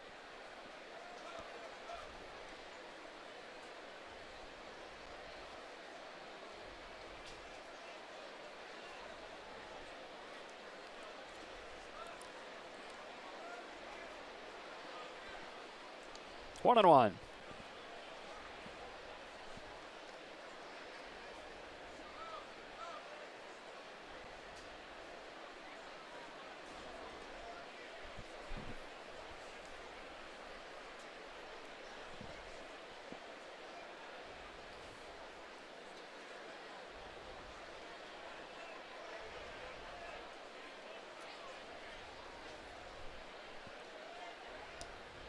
Two balls and a strike. Now Jordan Zimmerman's night getting close to an end at 89 pitches. And the bullpen active.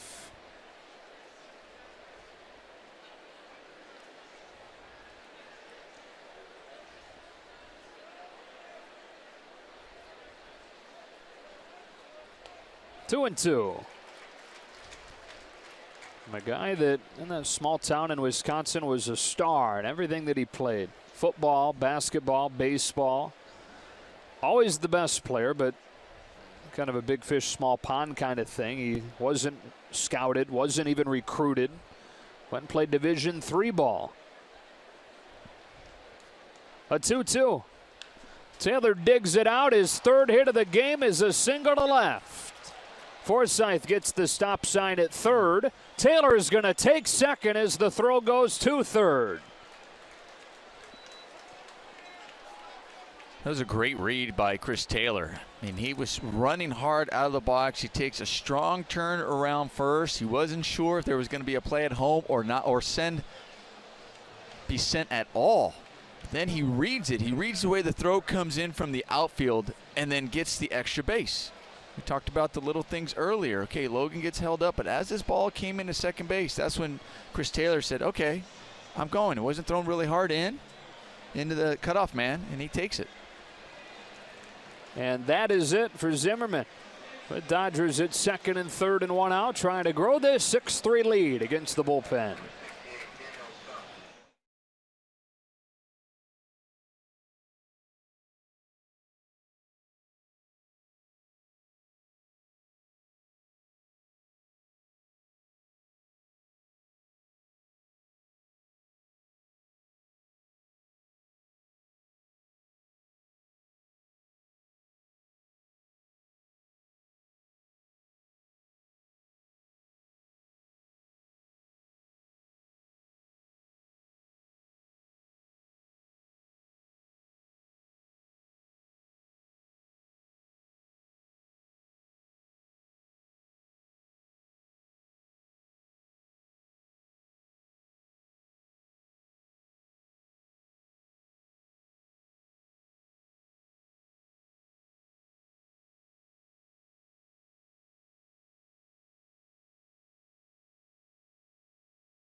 At a baseball game, and you have the perfect end of summer.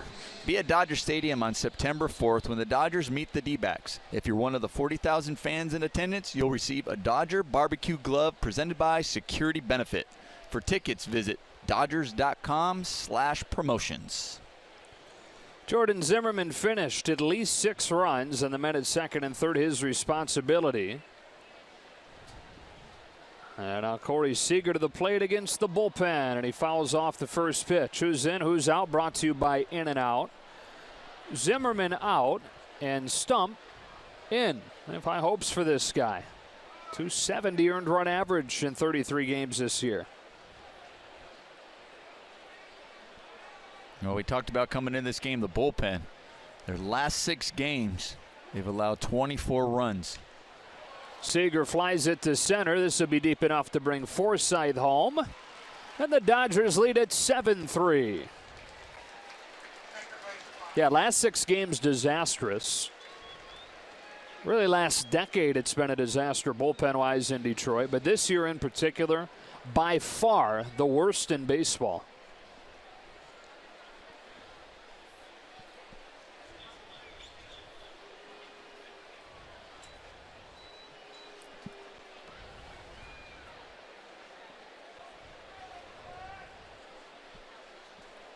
Cody Bellinger to the plate.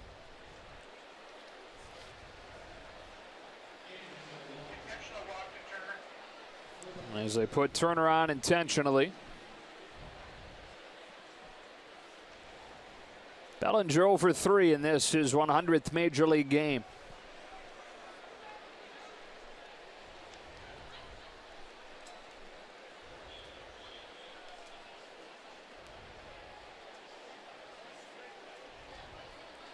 Two on, 2 out. Stump's first one. Strike one.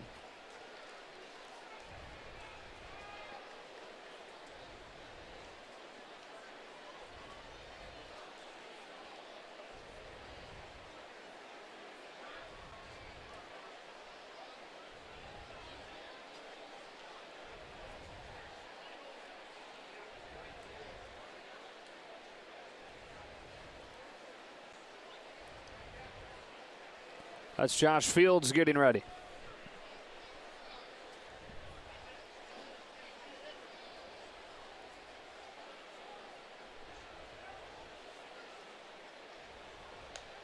One and one.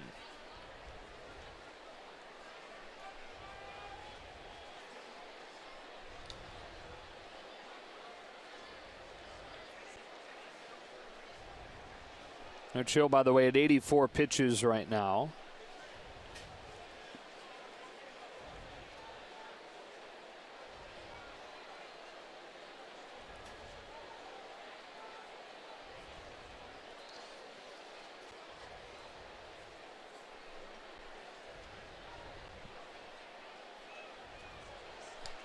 Runner takes off and no chance. Chris Taylor got a monster jump.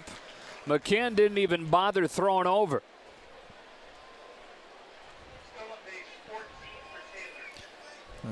He gets a huge jump, but Justin Turner just wasn't sure, so he was playing it safe. He's like, he didn't get a good jump. He noticed that Chris Taylor did, so he's just staying there. It's one where you saw him peeking. It was a great angle there, so you saw that he recognized Chris Taylor going, but he just didn't get a good enough jump to get second. Didn't want to take the bat out of the hands of Bellinger. Didn't want to risk it. Here comes a 2-1, and Bellinger takes low and away for ball 3.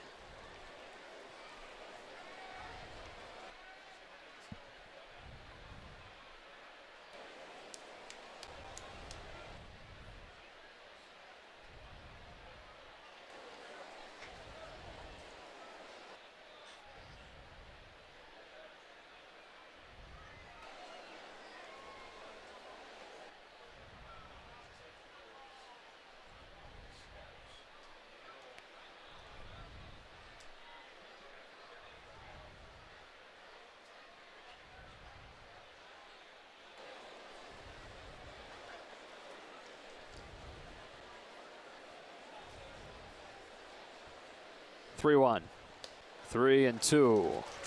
So they count on Bellinger full.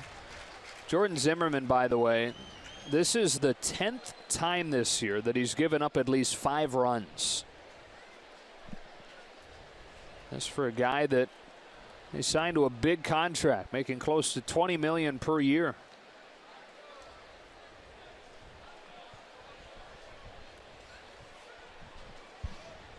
Turner will get a head start from first. Taylor's off of third, and the payoff pitch is inside. The bases are loaded.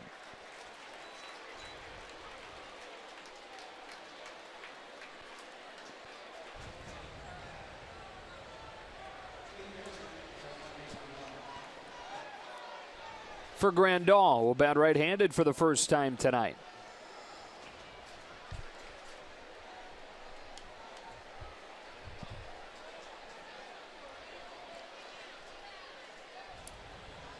Dodgers 7 runs on 10 hits. They also have 4 walks. And a chance here to really crack it open. Strike 1. 3-hit night for Chris Taylor. Justin Turner's been on a couple of times, a single and a walk. Bellinger reaching for the first time. Grandal a walk and a double thus far. On this 0-1, he cracks one to short off a bounce. Iglesias takes his time to throw him out. Dodgers get one more. Close the book on Zimmerman. A 7-3 lead to the bottom of the 6th.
from behind win for the Dodgers. We take a look at our Unlimited Baseball break, brought to you by T-Mobile. 38 comeback wins to lead baseball. Angels knocking on the door at 37. And by the way, how about the Angels being right in the middle of the wild card race in the American League? There's quite a few teams in the middle of that race. Who isn't, I guess. It seems like that. Angels, if the season ended today, would be the second wild card team. Would play the Yankees in the wild card game. Josh Fields and his spotless August earned run average into the game here with the Dodgers in front, 7-3. To face 6, 7, and 8 in the Tigers order.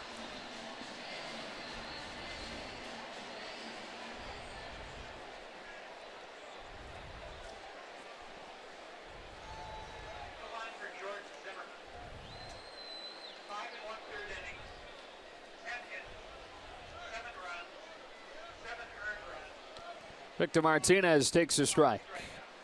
The Dodgers, with that comeback win Wednesday, are now on pace to match the all-time record. Here are comeback wins all-time since 1912, the very best marks. The Yankees in 2004 had 61. There's a ball hit well down the right field line and gone. Victor Martinez takes Josh Fields deep in a 7-4 game.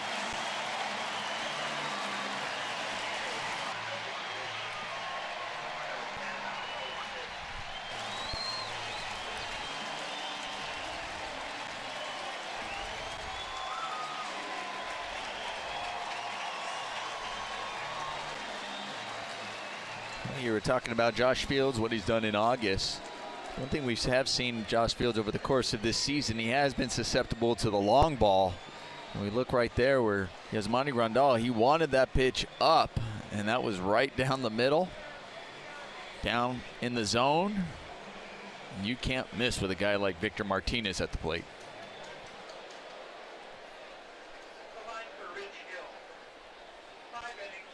A 7-4 game after the leadoff homer, and James McCann takes a strike. You're talking about the pace this team is on, 116 wins.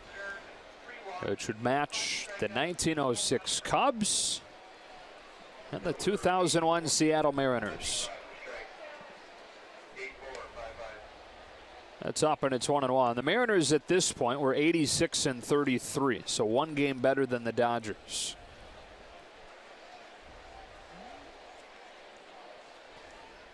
Franchise record is 105. The LA record is 102.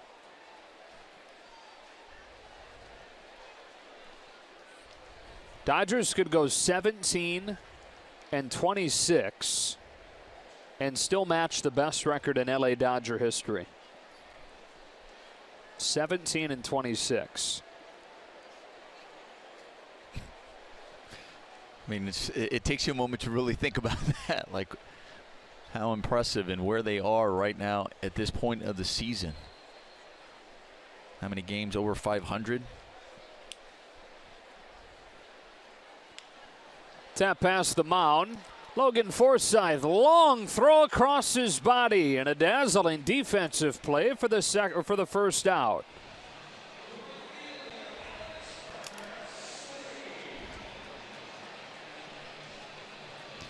Well, Logan Forsythe ranging on the other side of second base. Not an easy play. Going back, that's probably one where you're going, okay, sorry, Chris, didn't realize you were there.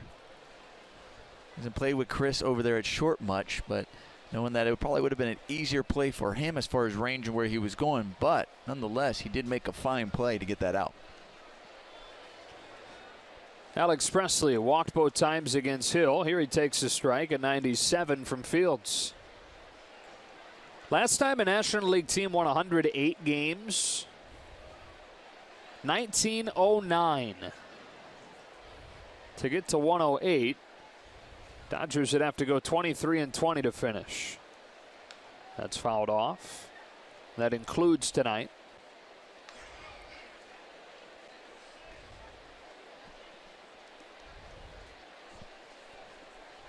Pretty good shot. He goes 2 for 2 and win a National League Manager of the Year in his first 2 years.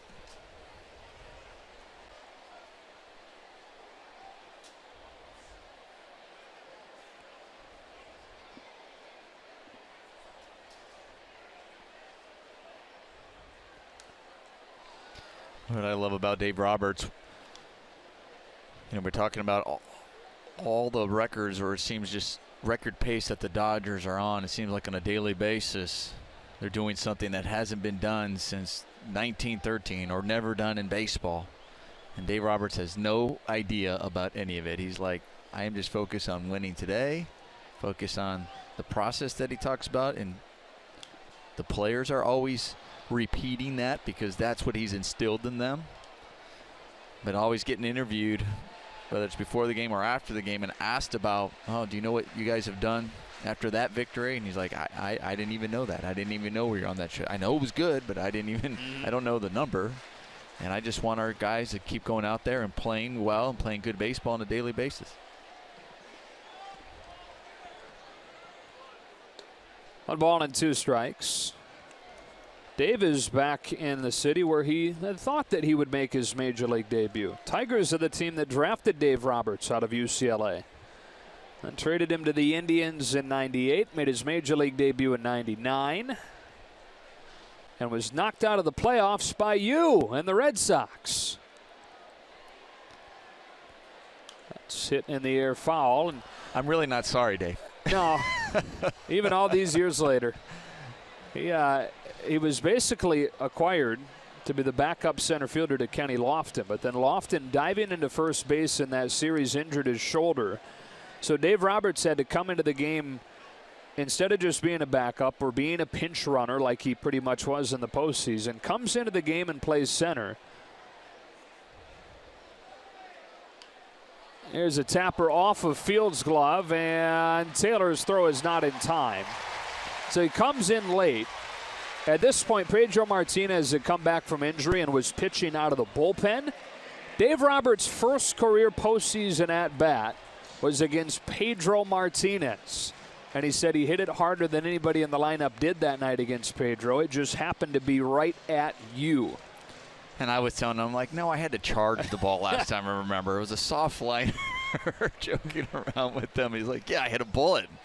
I'm like, So Pedro and I had it all planned, Dave. We knew exactly where to pitch you and where I was supposed to be positioned. Yeah. Did our homework. Jose Iglesias grounds one to third. Turner goes to second. His wide throw means they get just one.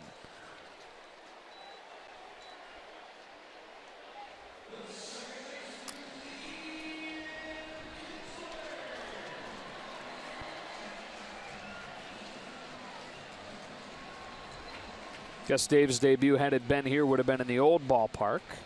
99, his major league debut is in the final year of Tiger Stadium. This place opened in 2000.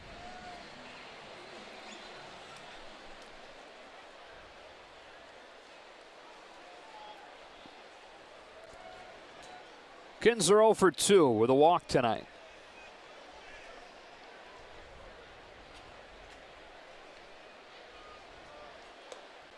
Fastball is up 1-0. Pedro Baez.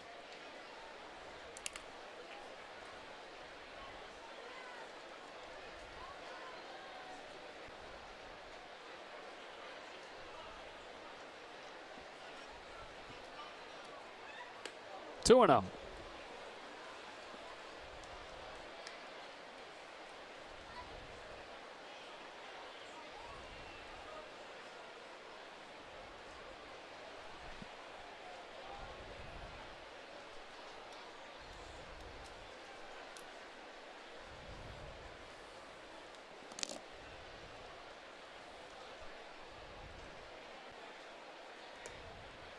Three balls, no strikes on Kinsler.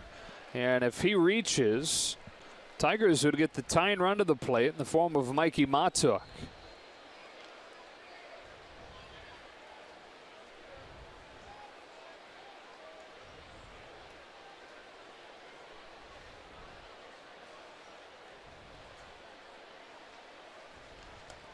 Strike one.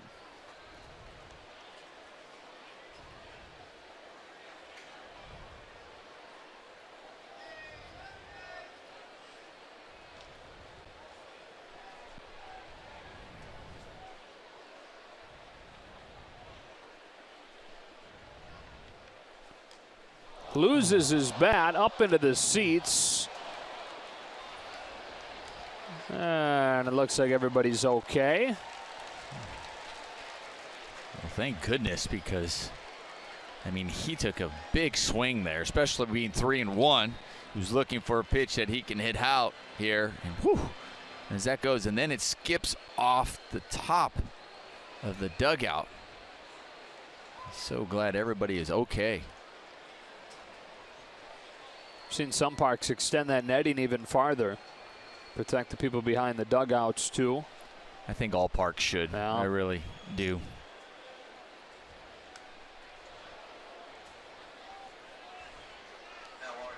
Because you want to come to the ballpark and have a great experience, and you don't want to be getting line drive these foul balls. And I mean, they put net set in front of dugouts. Yeah. For the players. Right. These guys are professional athletes, and they had those nets to protect them, and they should be doing that for the fans. Runner at first, 2 out, another full count pitch, and Kinsler behind the fastball, strike 3. Victor Martinez, a leadoff home run, a 7-4 game to the late innings in Detroit.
Back in Detroit, and Warwick softballed into the game with the Dodgers in front 7-4.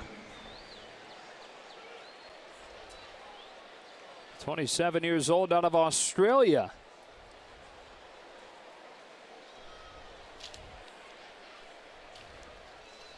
Australia against Cuba to lead off this inning.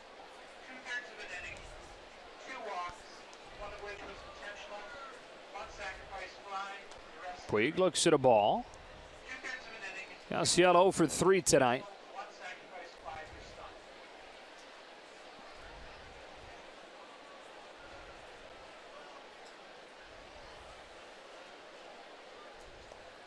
Ahead 2-0.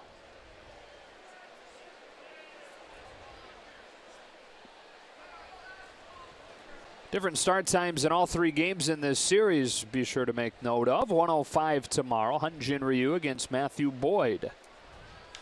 That's it in the air to right. Alex Presley. 1 out. It's actually been changed, by the way. Fulmer moves up. Michael Fulmer will pitch tomorrow, not Matthew Boyd.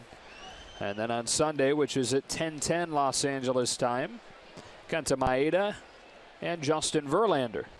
So the Dodgers are going to see the two pieces of this rotation that have been good this year in Verlander and Fulmer.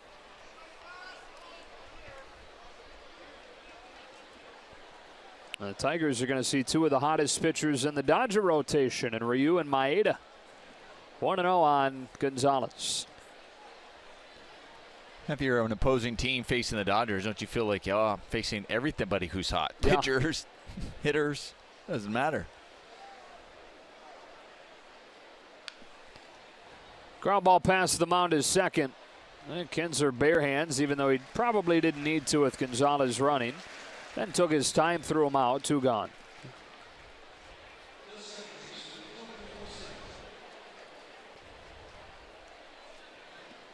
How about the night Logan Forsythe is having? 2 doubles and a walk, and when you go back to Wednesday night, he's now reached in 8 of his last 9 plate appearances.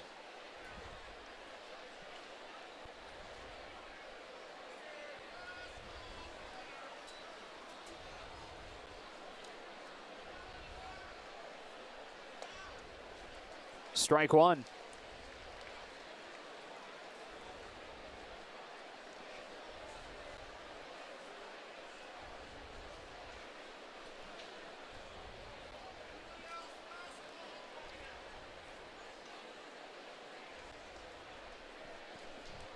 A little bit low, 1 ball and 1 strike.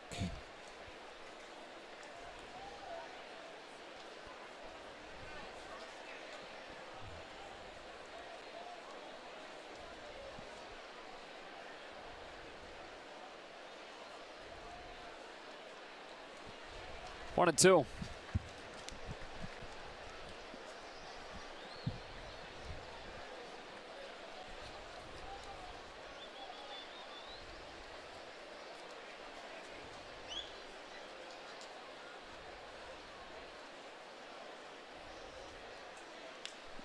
In the air to center field, Matuk makes a running catch, and the Dodgers go down in order in the 7th. Stretch time in Detroit with the Dodgers in front 7-4.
Dodgers, Chris Taylor is mic'd up for batting practice before the team takes on the Diamondbacks. Plus, Kershaw hosts his annual Ping Pong for Purpose charity event at Dodger Stadium.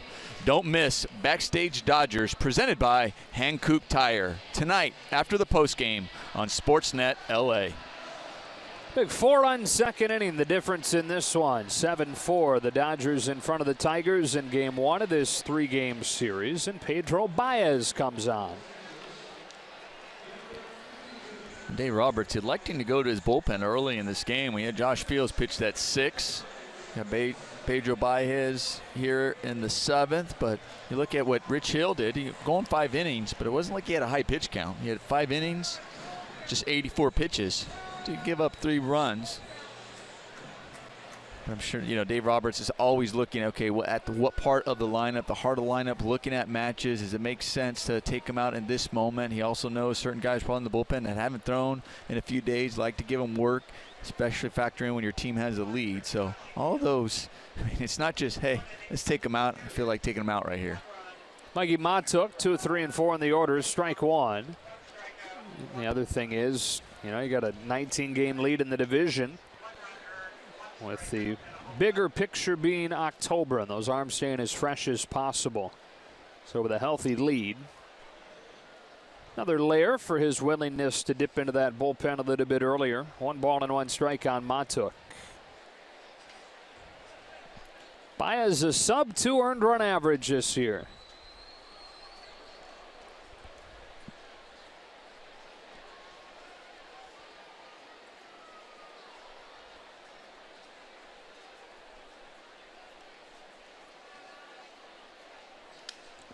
Crackbat pop-up down the left field line. That will drop in for a base hit.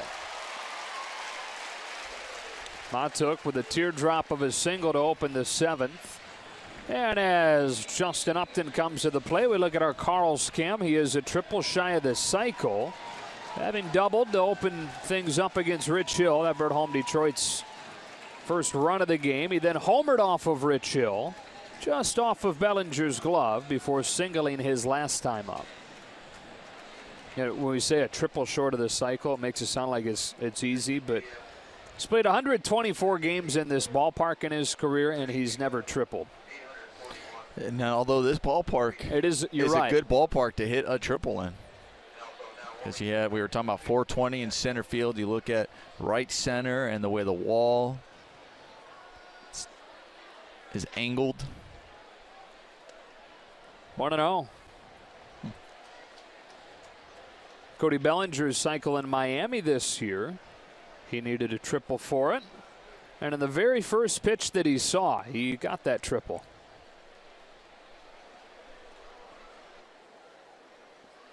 There have been 10 cycles in Tigers history. Saw most recently 2006. Carlos Guillen did it at Tampa Bay.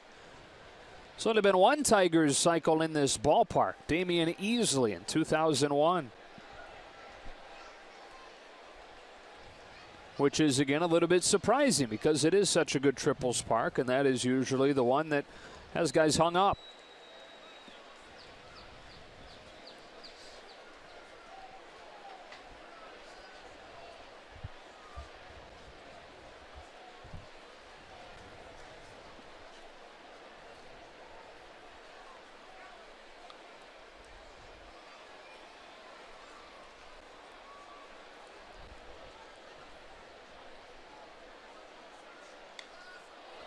One and one.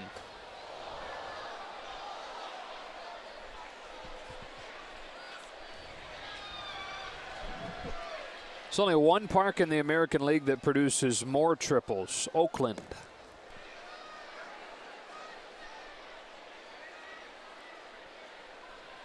Is that based on this year when they... Uh-huh.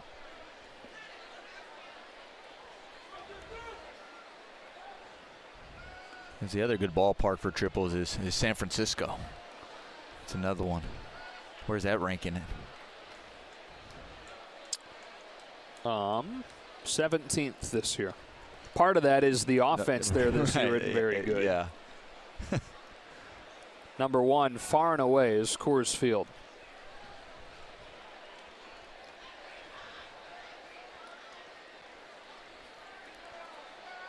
Baez pitches 1-2, and Upton strikes out swinging.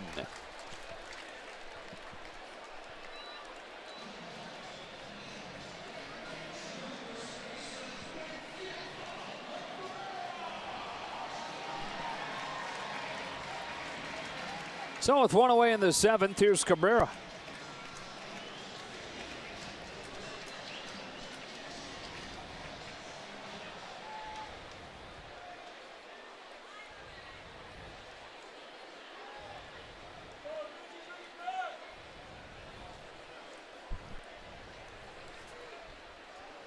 "34 years old in his 15th major league season."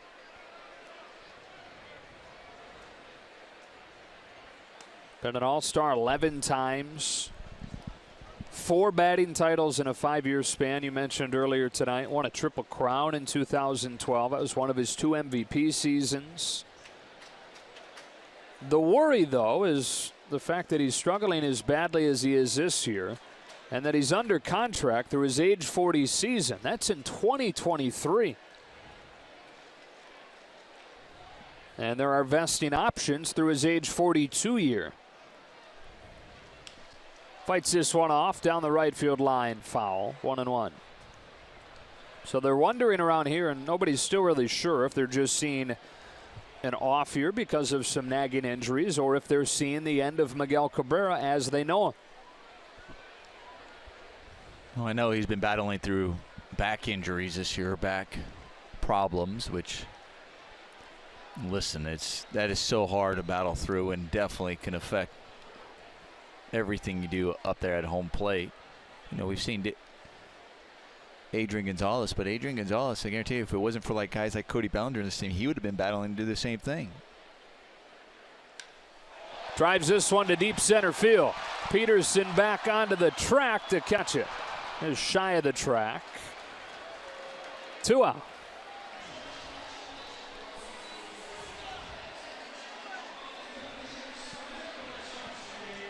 You know, for Adrian Gonzalez, you know, we talked about him going, well, first time in his career going on the DL, but you had a guy like Cody Bellinger, what he did when he got called up, and he knew the way he's been playing. But we know in the past, I mean, to go as long as Adrian Gonzalez has gone without ever being on the DL, you know he plays through pain and bumps and bruises and some discomfort.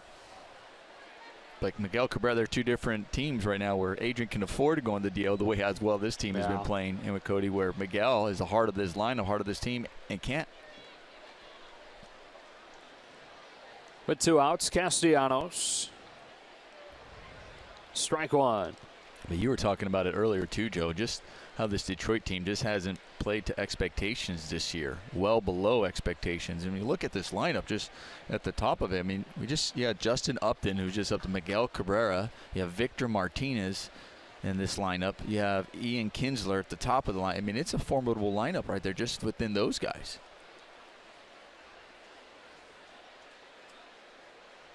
Now they've scored runs. They've been pretty good offensively. It's just the pitching has been so bad. Rotation, huge disappointment. Bullpen, awful.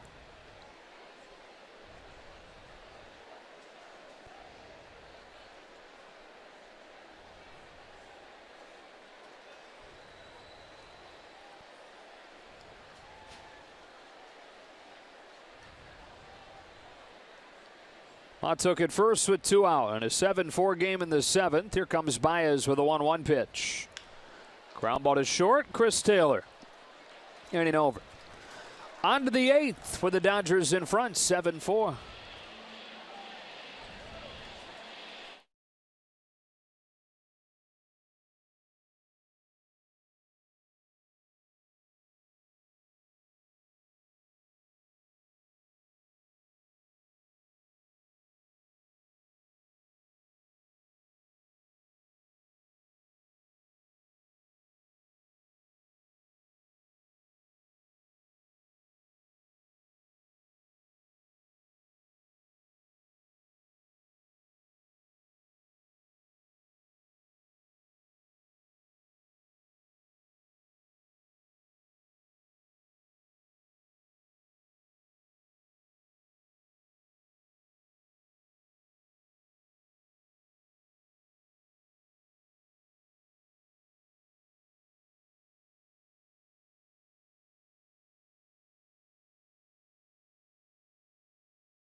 games in Detroit, then a 4-game series with the Pirates before the Dodgers return home for a really weird 3-game homestand.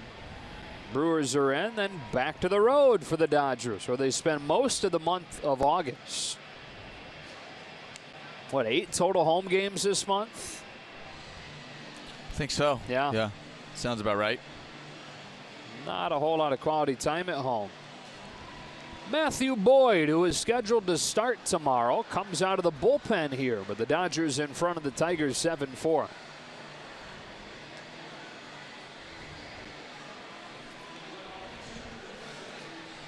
Well, you talked about, we may keep talking about it earlier about the rotation in the bullpen.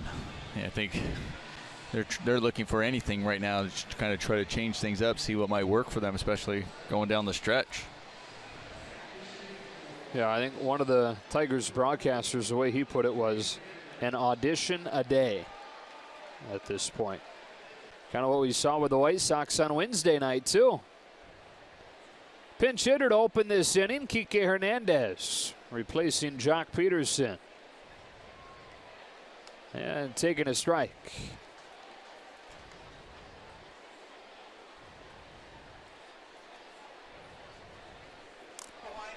His crushed left-handed pitching. Here a fooled swing and a miss, 0-2. 10 of his 11 homers have come against lefties.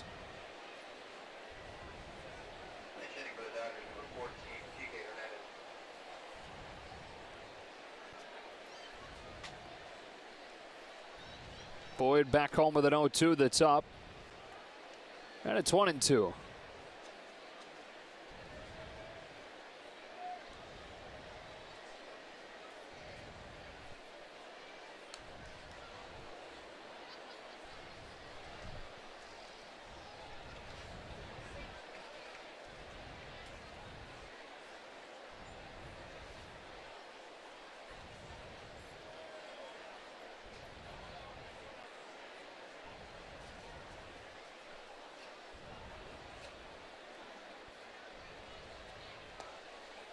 Change up. He took it outside. 2-2 on Hernandez.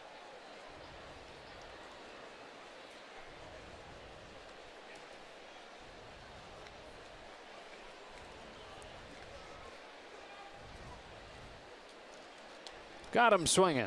Back to the change for the first out. You know, we see Kike Hernandez, a pinch hit right there for Jock Peterson. And I know he got lefty on lefty. It's not unusual. We've seen Dave Roberts do this all year long. But also there was probably another reason why he did it at that moment too, even with the Dodgers with a lead. Jock Peterson already 1 for 3. He got an RBI double. He also changed. We've seen a little bit change in his stance. So also leaves and let him end this game or his time in this game with a good feeling. Yeah. Going 1 for 3 with an RBI, okay, and still have confidence in his new approach or the adjustments he's still trying to make. It does look totally different. Peterson's stance. Taylor looking for a 4-hit game. Strike one. And his last 4-hit game, barrels were overrated. Yep. He's barreled some tonight. Yeah.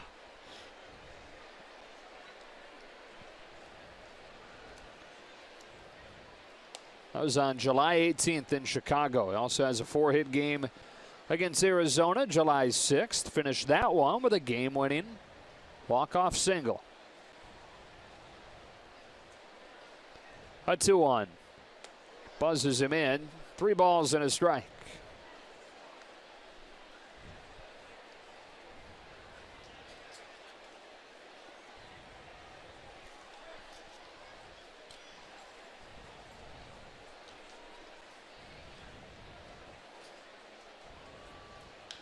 Taylor strokes one through for a base hit. His 4th of the night.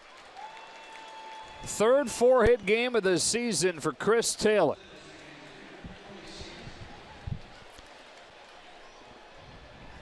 And that one, once again, he used the barrel, so hopefully they can get rid of that T-shirt that say barrels are overrated, because he's using them quite well all year long. As we look at our Arco top-tier play, Chris Taylor with his 4th hit of the game.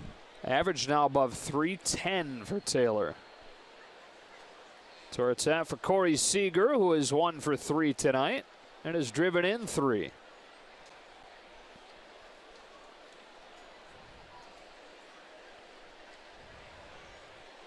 So at the top of the order, you now have 310, 310, 345.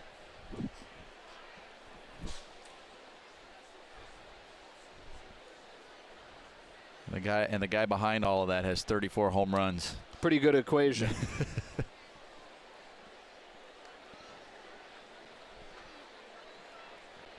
Now, if on base percentage is more your thing, elite 1 through 3 in that category too. All those guys good at taking walks. Taylor at first with 1 out. Here's a 1-0 to Seager. He chases, strike 1.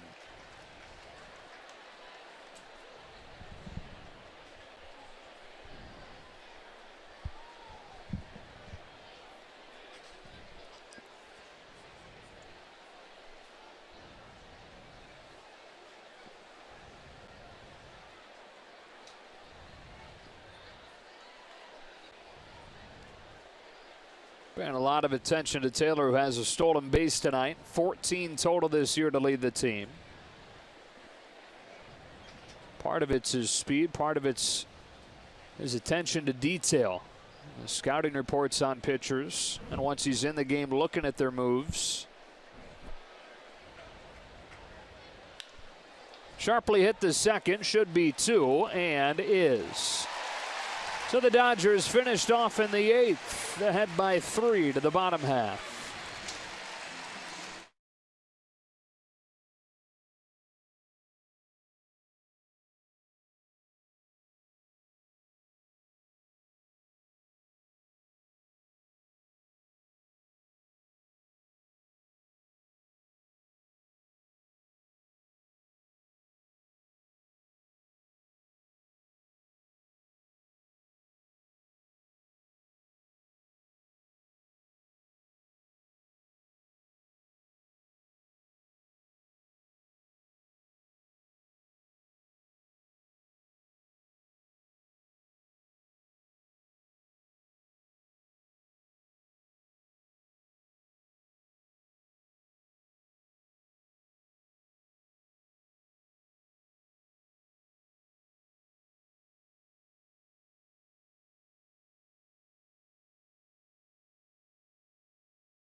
For 6 outs to get against a good Tigers offense. Pedro Baez worked the 7th inning. He'll try to work the 8th as well. Kike Hernandez stays in after pinch hitting for Jock Peterson in center.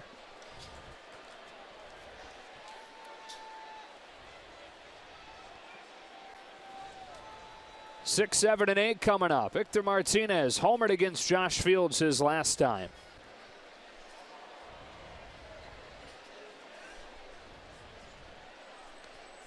Wow, Baez pulls the string with Martinez waiting on 97.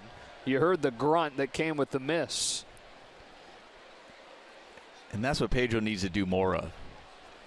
Show that confidence in throwing that changeup and that slider more. And then when the scouting reports start coming, he's not afraid to throw those. It'll make his. Throws it here. Here comes Hernandez. Not going to get there. Great stab to keep it from bouncing by, but a leadoff single for Victor Martinez. But it'll make Pedro's 97-98 look even faster. And this one, even this one, he gets it off the end of the bat. That's why it ended up falling in for a base hit. You got Kike playing deep in center field, as he should, with the power of Victor Martinez. Like you said, already has a home run tonight. But just making a great effort, and like you said, keeping that in. But even if that were to, say, get by him, Yasiel Puig was hustling over there. He would have been right there to back him up and get that ball in. James McCann, a Santa Barbara native, who they say was a Dodger fan as a kid and then for whatever reason became an Angels fan as he got into high school. I guess that would have timed out with the Angels World Championship run. Flips this one into short left. That'll drop in front of Bellinger, and the Tigers get the tying run to the plate with nobody out against Baez here in the 8th.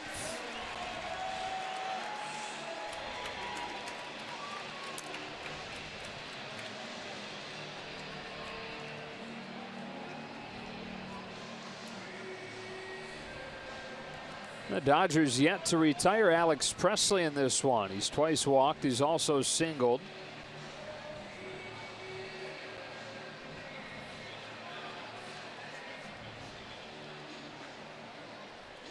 Luis Avilan.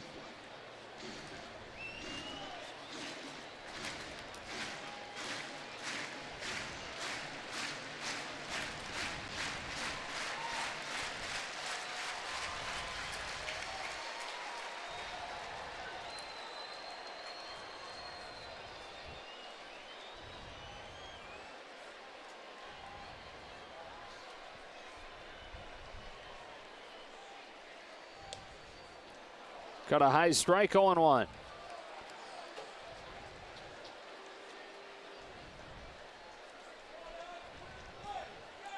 Presley just one homer this year.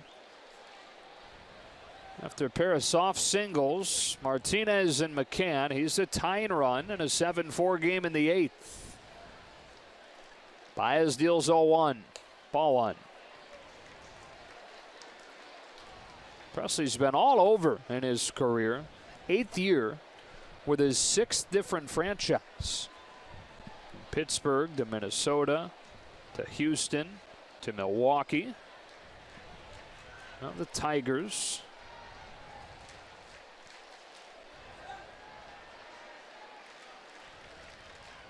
Here comes the 1-1. Cut and a miss at 97, strike 2.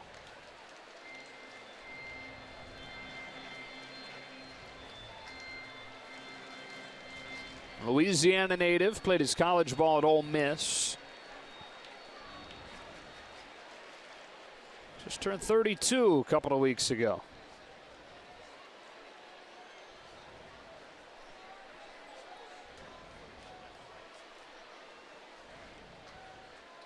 Baez home 1-2.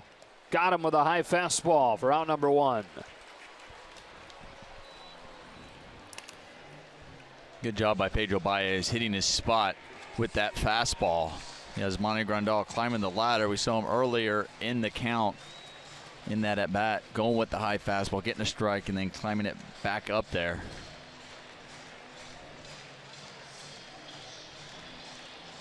It's tough where both for as a catcher and as a pitcher, when you're in this predicament where you're going, gosh, a ground ball double play can really help you out, but still stay with your plan to go at the high part of the strike zone compared to going down where you're like, well, if I keep it down, I could possibly get that ground ball. Now might be something you consider and look at, especially with a guy who's already hit into a double play. And Jose Iglesias out of the 9 spot. After him, it's Kinsler.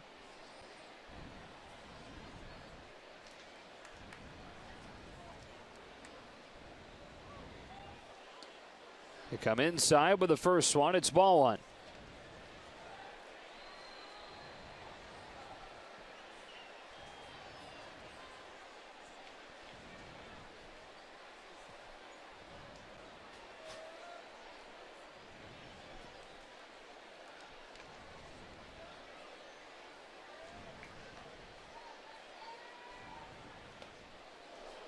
Got a strike, 1-1.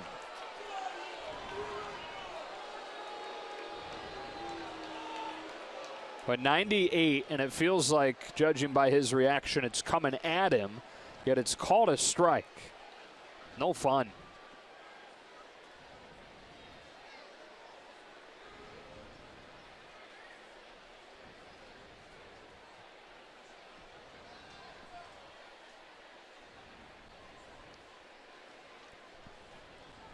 First and second with one out here in the 8th inning, and Baez to Iglesias eventually.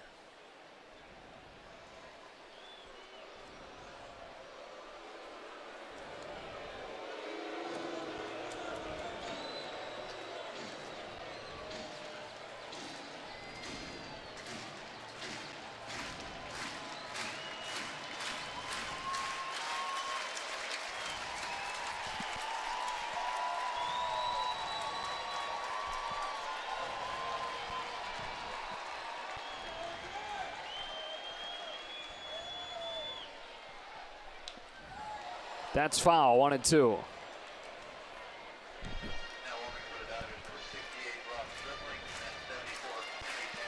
Facing a former All-Star, Jose Iglesias, who hit .300 for the Tigers in 2015, and is having a bounce-back year this year after a rough 2016.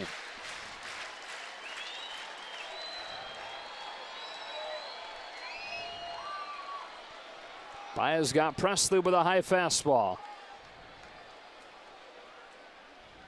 This fastball's grounded to short. Taylor goes to second with a high flip, and they get only one. So they got the ground ball they were looking for, but unable to take advantage of it. That would have been a tough double play anyway because the ball wasn't hit very hard. He got in on Iglesias.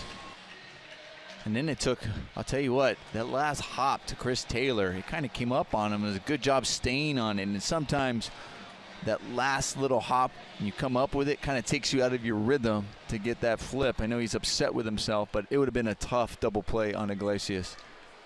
Leaves the door open here, though, for Ian Kinsler, who still has plenty of pop.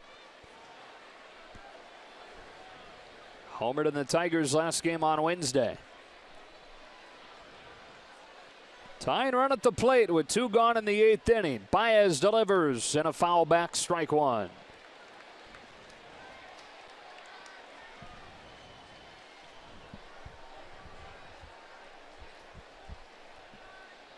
Trying to tee it up for Kenley Jansen in the 9th inning.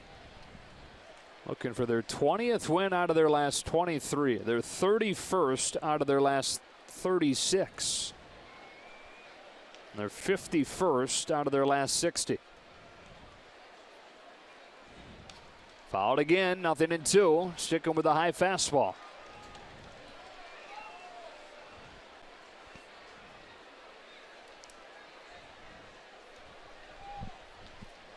Has Kinsler showed you enough to throw something else? Are you sticking with it?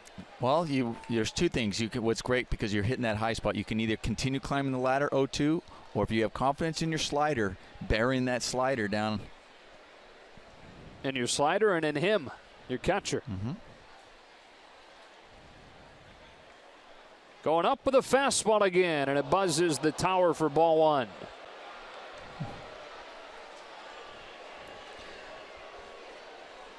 I'll tell you what, that ball actually had some movement on it, which we usually see it pretty straight out of Pedro. But see at the end, it just kind of had some run and some nice tail on that. I know it was up and in and it missed the spot, but at the same time, that's one of those, what did he do to create that movement? That's something you want to go back and like, all right, let's work on that to continue that movement and and just control it. Poked foul, will do it again.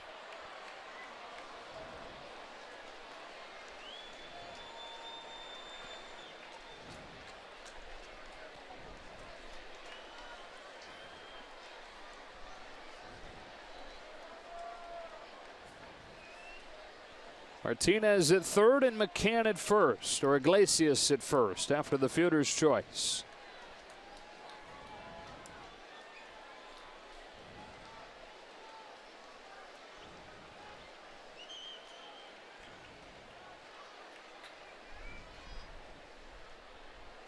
Another 1-2. 2-2.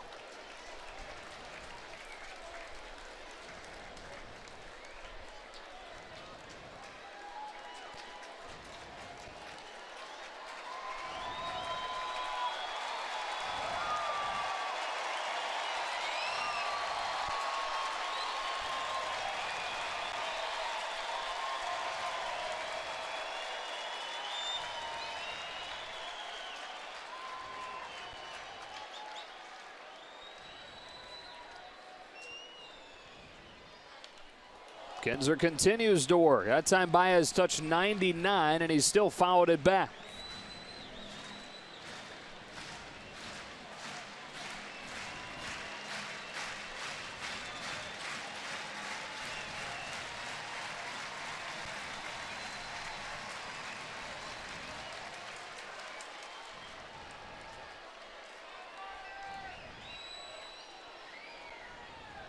Tying run up there, 8th inning. Baez against Ian Kinsler for another 2-2 pitch. Full count now.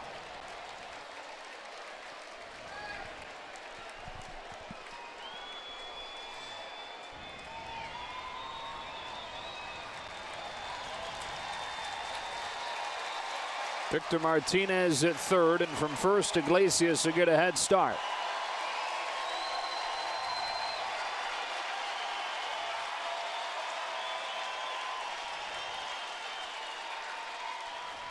The payoff.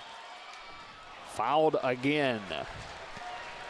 All fastballs. Baez to Kinsler. You can tell, we all know what Pedro Baez is confident in, and that's his fastball. And that's why it was so impressive when he threw that first changeup to Matuk in the inning before, and he got him swinging out of that. Like, it shows some confidence like that. Now you wouldn't have all these balls fouled off as much. They'd be off because they have to look for a couple more pitches. 9th pitch to Ian Kinsler. Caught at first by Gonzalez. And he flashes that smile that's been sorely missed over the last couple of months. Good to have Adrian back. A leaping catch finishes the Tigers off in the 8th.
Sixth inning was against Zimmerman as well. 3, 4, and 5 trying to add some insurance against Matthew Boyd. Turner tonight 1 for 3. Dodgers figured that they would face Boyd this weekend, but initially they thought it would be as Saturday's starting pitcher. But they moved Verlander up a day. They moved Fulmer up a day. So it'll be Fulmer tomorrow and Verlander on Sunday. 1 ball and 1 strike.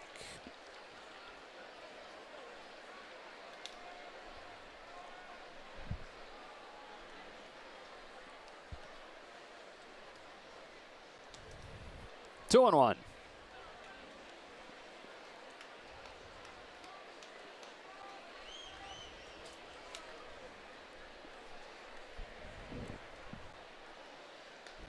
3-1 on Turner. Arizona right now tied at 3 with the Twins. That game in the 6th inning in Minnesota. Both Arizona and Colorado 67 and 54. Both 19 games behind the Dodgers. Rockies welcoming in Milwaukee for a series opening tonight. Colorado leads the Brewers 5-2 in the 5th.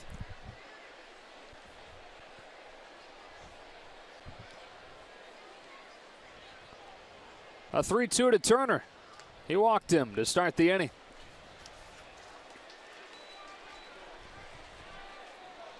Second walk of the night for Turner. Third time that he's been on. And here comes Cody Bellinger. Half of his home runs have come in the 7th inning or later. Here he is in the 9th in a 7-4 game.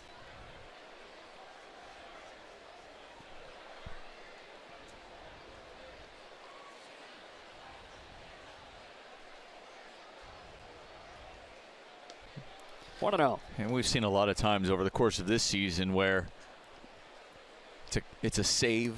Kenley Jansen will get up in the bullpen, and then the Dodgers will score about 3 or 4 runs, and they're like, okay, Kenley, sit back down. Yep. And trust me, they love doing that to him. 2-0. Boyd struggling to find the zone. There is Jansen. Slowly getting ready, but thinking to himself, I've seen this movie before. Right. I know what you guys are probably going to do.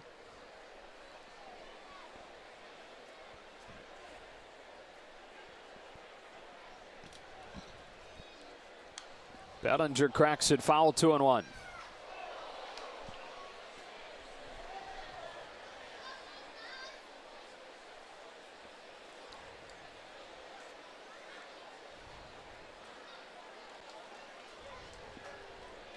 All-star in his first half in the majors, and in many ways has been even better since. Turner at first and nobody out. Here's a 2-1. Outside, 3 balls and a strike.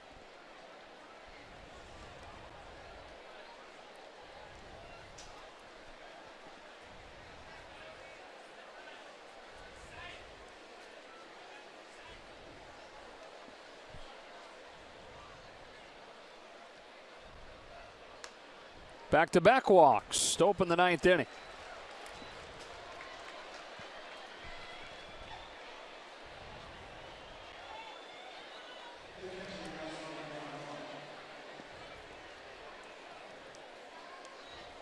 So here's Grandal, who has a walk and a double tonight. Figures to get the lion's share of the playing time this weekend. 3 right-handed starters for the Tigers. Austin Barnes almost exclusively starting against left-handed pitchers now.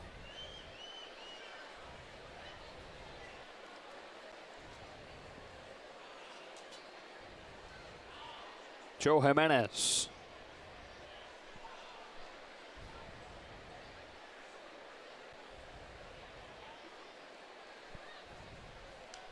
Strike 1.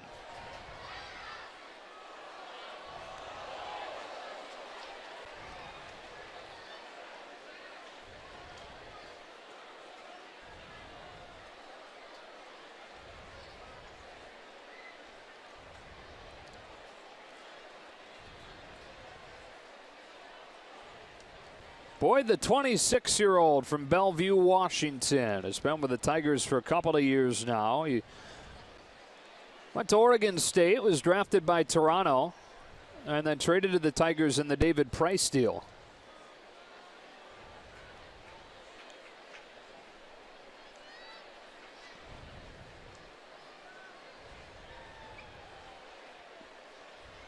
And his time with the Tigers has been pretty disappointing run for a team that won 4 consecutive division titles. This will be a 3rd consecutive year missing the postseason. Coming inside with an 0-1 and missing low. Went to the World Series in 2012. Went there in 2006 as well. Last World Championship in Detroit, 1984.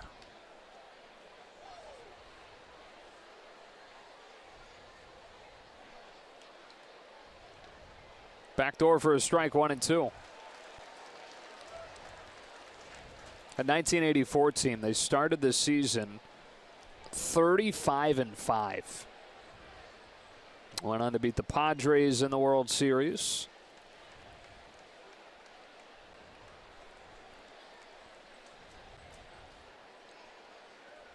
Boyd's 1-2. 2-2. So the fans back then know what the Dodger fans are feeling now. Yeah, right. As far as watching over the course of that season, start off like that, like, wow. Theirs was kind of backwards to what the Dodgers did, though, where the Dodgers were below 500 to start and then out of their minds from there. Tigers cooled off after the 35-5 and were a more ordinary pace. Here's a strikeout, 1 out. But yeah, the first couple of months of that year, that's as good of a run as any team has ever had. Yeah.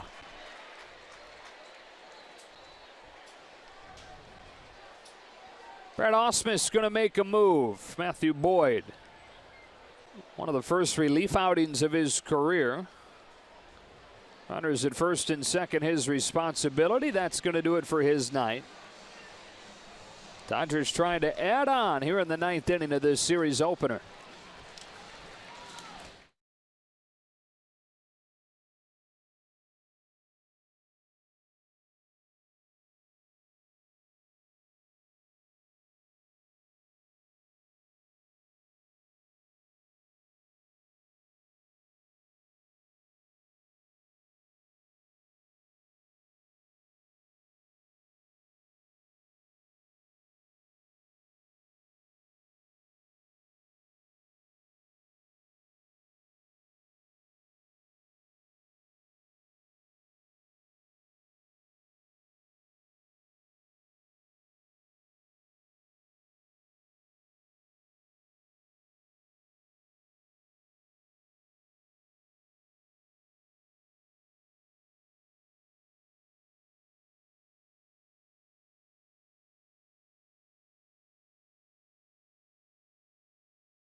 Join the 2018 Dodger family by signing up now for the season seat or mini plan wait list. Registered fans will be contacted by a Dodger season ticket representative on a first-come, first-served basis. Visit Dodgers.com/season tickets or call 866-DODGERS today. Joe Jimenez, the new reliever, and this is a guy the Tigers are really excited about, but his big league debut has not been a pretty one. 15 runs allowed in 9 1/3. And this is a guy who comes in just throwing hard, averages about 95 miles an hour. And they talk about over his last couple of outings, there were some questions because his velocity has been down just a couple of ticks, and asking if there's any issues. They haven't, but the struggles have been there. Great heat, but really outside of that, just a decent changeup and a slider that he's still trying to figure out. And back and forth between here in the majors, or here in the minors, trying to develop that slider. Give him a true breaking pitch. There was a fastball that Puig bangs into left for a base hit. Station to station they go as Upton's throw is cut off by Castellanos. So Yasiel Puig with his first hit of the night, and the bases are loaded for Gonzalez. Well, Yasiel Puig doing a good job not waiting around. That's another thing that we've seen Yasiel Puig do a much better job this year, is catching up to that fastball, that 96, 95 mile an hour fastball. Gets one there, stays with it. I don't know if he's asking for the ball because he's hungry after the game or.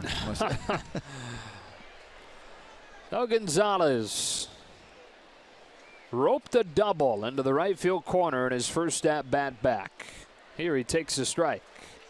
He's been one of the great RBI men in the game over the last decade.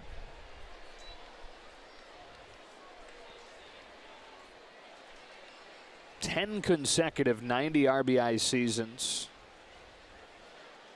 That run will end this year, but pretty remarkable stretch. The 34-year-old who drives this ball in the air to center. It will be deep enough to bring home Justin Turner. Bellinger gets caught between second and third. And now in a rundown is tagged out. So the inning ends, but the Dodgers add one on a sacrifice fly from Adrian Gonzalez. To the bottom of the ninth we go. 8-4, the Dodgers in front.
Jansen a little bit of cushion, but they also make it a non-save situation, and so the big guy's got to come in and do what he was going to do anyways. It's just he wouldn't get credit for it in the way that he would like.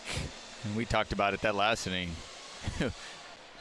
He knew it was coming. He knew the Dodgers would figure out a way to put some runs on the board, at least get one. But you know what? Kenley's okay with it. Sure. I mean, he doesn't. He's not worried about saves. He worries about victories. That's all he cares about, just like the rest of his teammates. On the verge of an 86. 86 and 34. They can hang on here. Doesn't sound possible. It's the best record this far into the season since 1944 in the National League when the St. Louis Cardinals were here. I mean, that's one of those where you're going, okay, August 18th. Guess what the Dodgers record will be if you're doing before the season. Right. What do you say? Ken, how many games is that? Okay, well. It might get to 70. Yeah. Right? Right. You're just going, at that all point. Right. You know, 10, 15 games over 500 be nice. 20 games, 20 games, 30 games would be great. 2, 3, and 4. Here's Matuk. Strike one from Jansen. Now that 1944 Cardinals team, the Dodgers are on pace with as far as the best record at this point.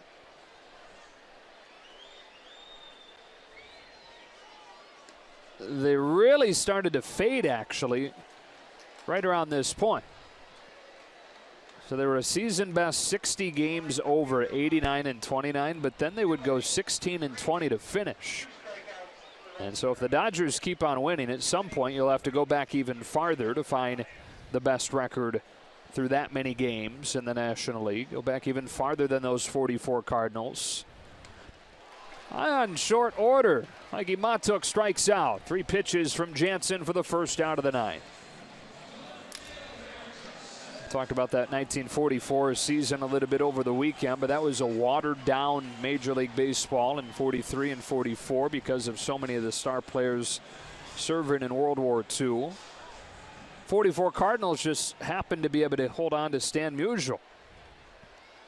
At 347 that year. He'd eventually serve as well in the Navy, but the following year. Ball one on Justin Upton, who has another opportunity here to hit for the cycle, needing a triple.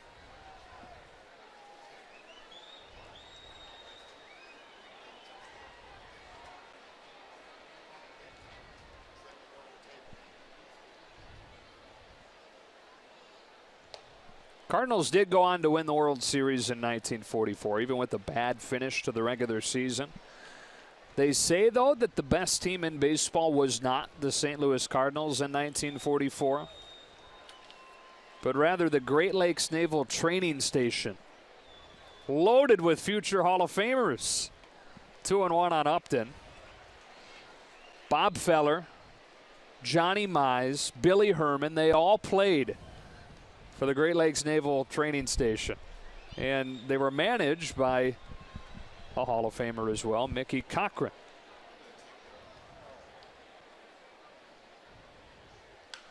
High fly ball to deep left field. It won't be a cycle, but it'll be a 2-home run night for Justin Upton.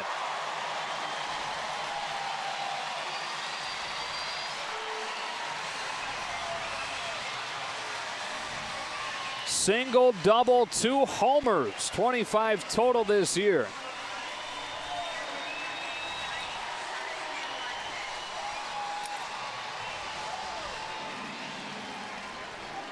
Well, Justin Upton, coming into this game, was 4th in the American League in RBI as RBI leader, coming in with 85. Added that total, obviously, today, and he added it in a big way. 34 runs batted in over the first 33 games of the second half for Upton. And that's ball one on Miguel Cabrera. Well, since July 30th coming in today, he's been the top RBI guy in all of baseball. He had 24 RBIs in that span. Strike one. Got off to a slow start last year in his first year in Detroit. Signed the big contract and maybe felt some of the pressure of it, but has taken off since then. Been one of the best hitters in the league, really, since the beginning of the second half last year. Cabrera, base hit to left.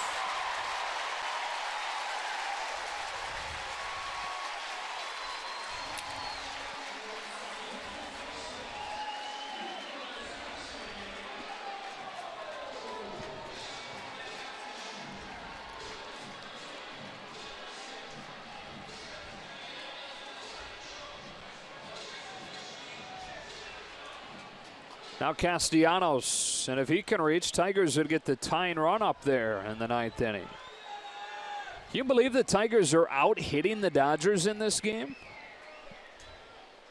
13-12. Castellanos into center. That's a base hit. And Detroit does bring the tying run up in the form of Victor Martinez.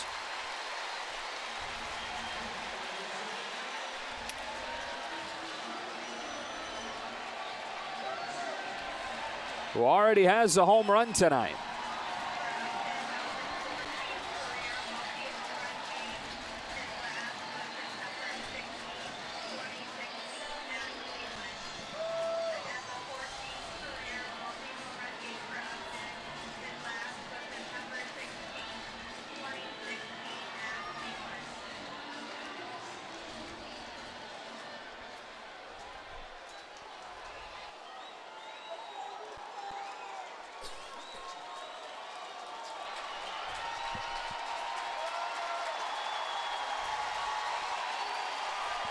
Ground ball away from this thing ending.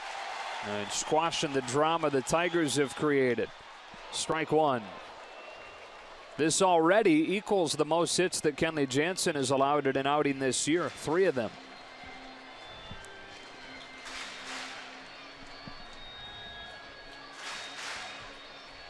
Homer, single, single. And that's pretty impressive. I mean, that's just how dominant he's been this year.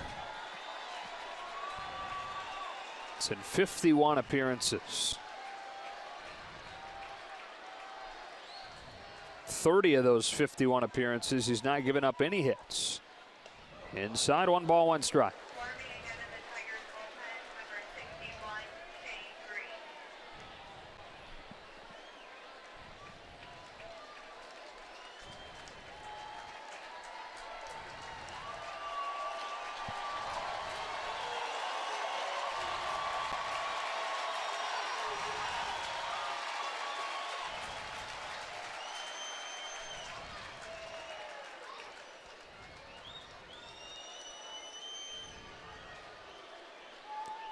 We talked about it earlier tonight and throughout the night, but the Tigers' offense has not been the issue. Still potent, top 10 in baseball in runs per game. 2 on, 1 out, 9th inning. 1-1 to Martinez, a little bit away. 2-1.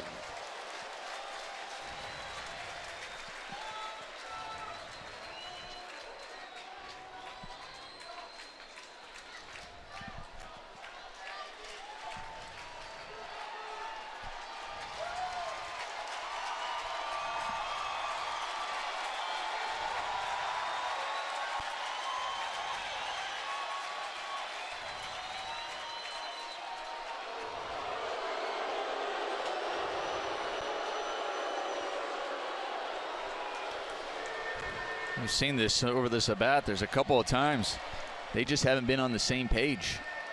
I think right now too, Kenley Jansen obviously a little frustrated giving up some of those hits. Usually Grandal and Kenley are pretty good at being at the same page and what he wants.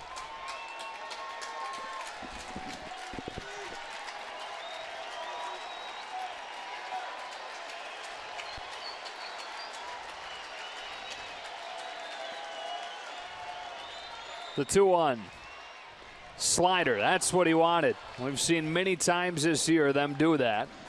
Or Kenley Jansen calls Yasmani Grandal out and says, hey, flash me the slider sign.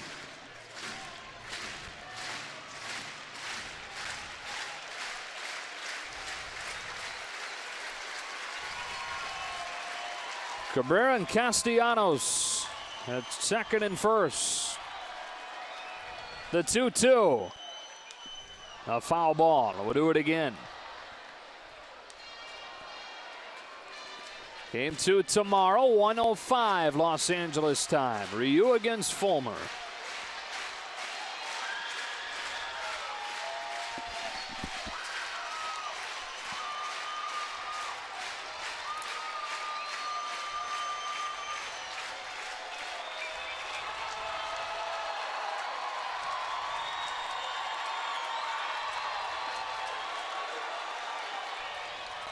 Another 2-2. Back to the slider and fouled off.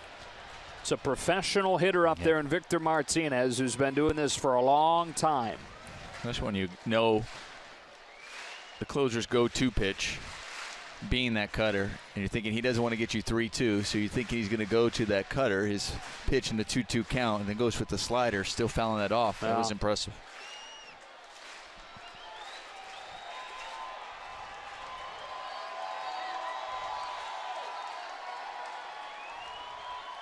Tying run at the plate in the 9th inning. Another 2-2 from Jansen. Taken for ball 3.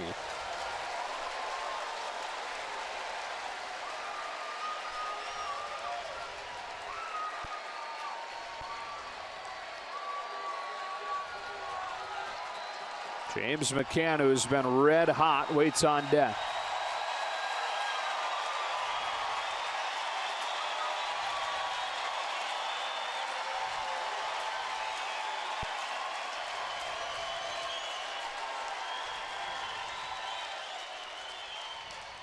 He struck him out with a fastball that was up and very well could have been ball 4.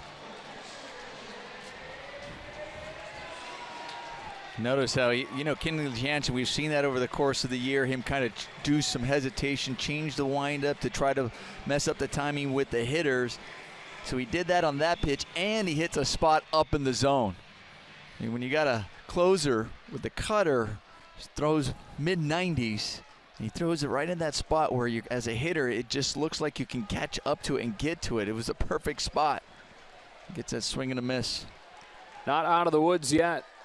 James McCann hitting above 360 in his last 20 games. That's ball one.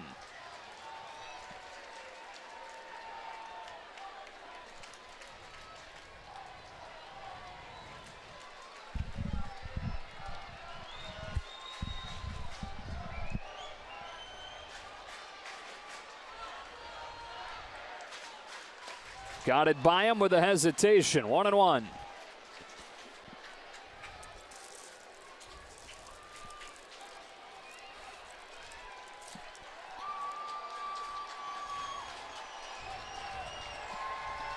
We've seen him get ahead with the slider against Victor Martinez. Wondering if he wants to go back to it here. Nope. Stuck with a cutter. 1-2. And the Tigers down to their final strike.